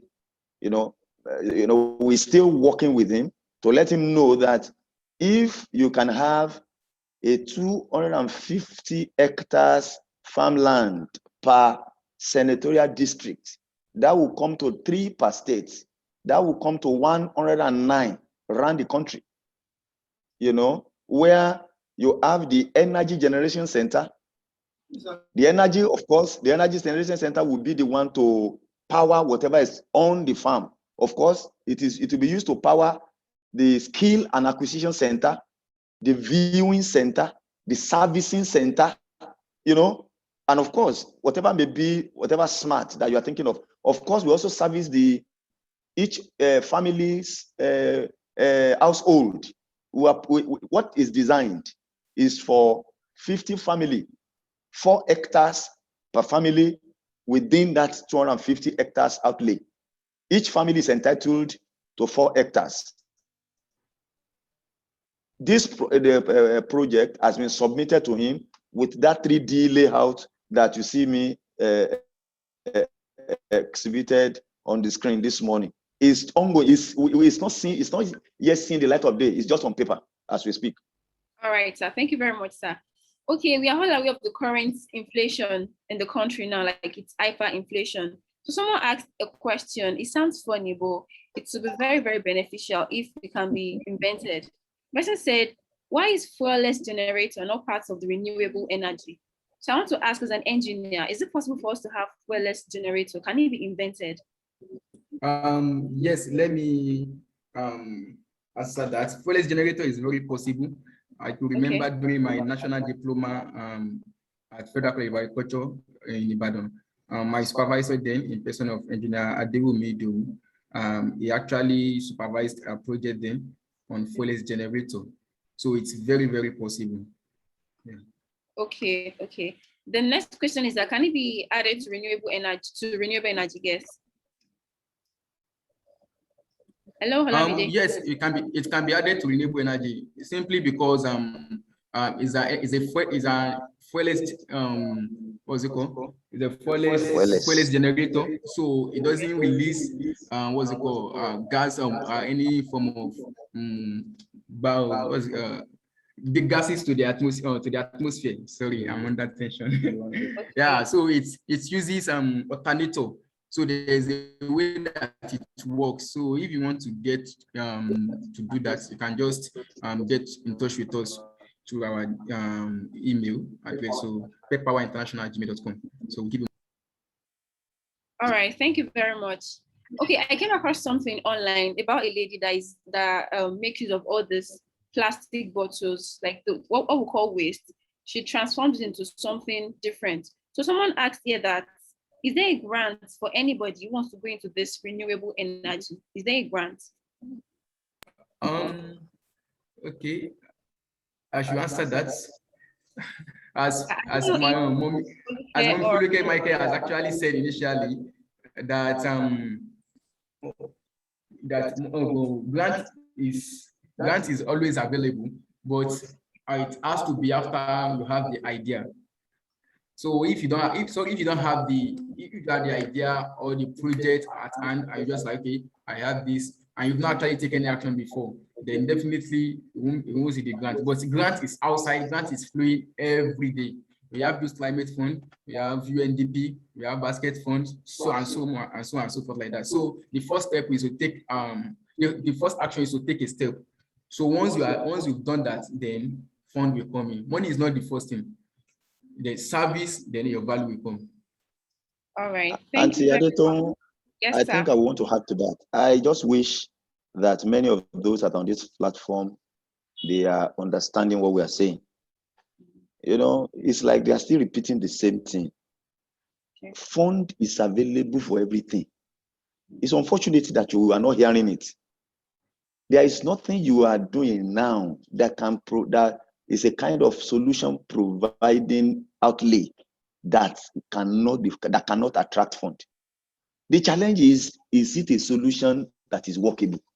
Once it is workable, don't concern yourself with fund first. You know, ensure that that solution is workable. Once it is workable, just leave it. I mean, you can hear the woman. You can hear Auntie Foluke clearly. I just wish we understand. I hope, you know, there is a portion of scripture that those who have ears, you know, let them hear what the Spirit is saying. Interestingly, I don't know why it will say those that have ears, which means one can actually have ears, but may not be hearing. You know, I wish you can hear what is being loudly said on this platform this morning. Thank you very much. Thank you very much, sir. We are glad to have all the speakers here this morning, and we appreciate our founder, in person of Drew-Dola Olamide Isaac. Yeah, you can pick it up from here. Thank you very much. Okay. The vote of thanks will be taken by Ms. Ayobami Minola. Good afternoon, everyone, and thanks for actually staying to this time. So we're actually coming to the end of the program. So let me just quickly chip something in as regards to the last question that was actually asked by someone based on fund or not fund. I think I can actually relate with other people, with people asking that kind of question really. Like, okay, I have an idea. So for me to actually actualize that dream or the idea, who will actually give me the fund? So what the speakers have actually been telling us, and what I actually got from what they've all said, is we actually have to pitch that idea first. The only person that can give you fund to do something without you coming with maybe actual plans and telling them that it's actually workable is actually your family members. No government of any way we actually give you fund if you've not pitched the idea, if you are actually not showing probably like the idea is actually workable, it can come out well. So if you have the idea, just try and work on it. Look at probably your peer groups that you can work with. If you can't do it alone, then once that is done, you can pitch it. Then tell someone that you know, probably like Mr. Drew-Dola, we have our engineer here, so you can tell someone like that. So something like that, then you definitely have fund. But with the idea still in our head, there is no government that will actually fund any idea on our head. So I want to say a big thanks to all our speakers, in person of Engineer Adedeji, Mrs. Foluke Michael, Mr. Uchechukwu, Mr. POPOOLA Oluwasegun. Thank you. A big thanks to all the panelists. And we want to say a big thanks to all attendees actually. If the speakers are here, the panelists are here, and we have no attendees, it will actually not be progress. So we say a big thank you for waiting. It's over 3 hours and we are still here. So that's actually a nice one. So, and we will send all the practicals and all the slides to our emails for people asking if you're going to get the slides and all the recordings. So we have the recordings, we have the slides, and we have everything from our speakers. So we send it to our emails, and we'll send certificate to our LinkedIn page as well. So we can have the certificate that we actually participated in this. And I hope, based on what we've learned today, that we can actually work on it and not just make it like, okay, 3 hours has been wasted and we can move on with any other thing. So I wish us a very nice weekend, and that we should all have enjoyed the rest of our day, really. Thanks so much. Thank you. Thank you. Thank you. Auntie Ewa, thank you. Okay, let's enjoy the interlude.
Okay, so everyone, I guess this is the end of the program. Do have a nice day. Bye.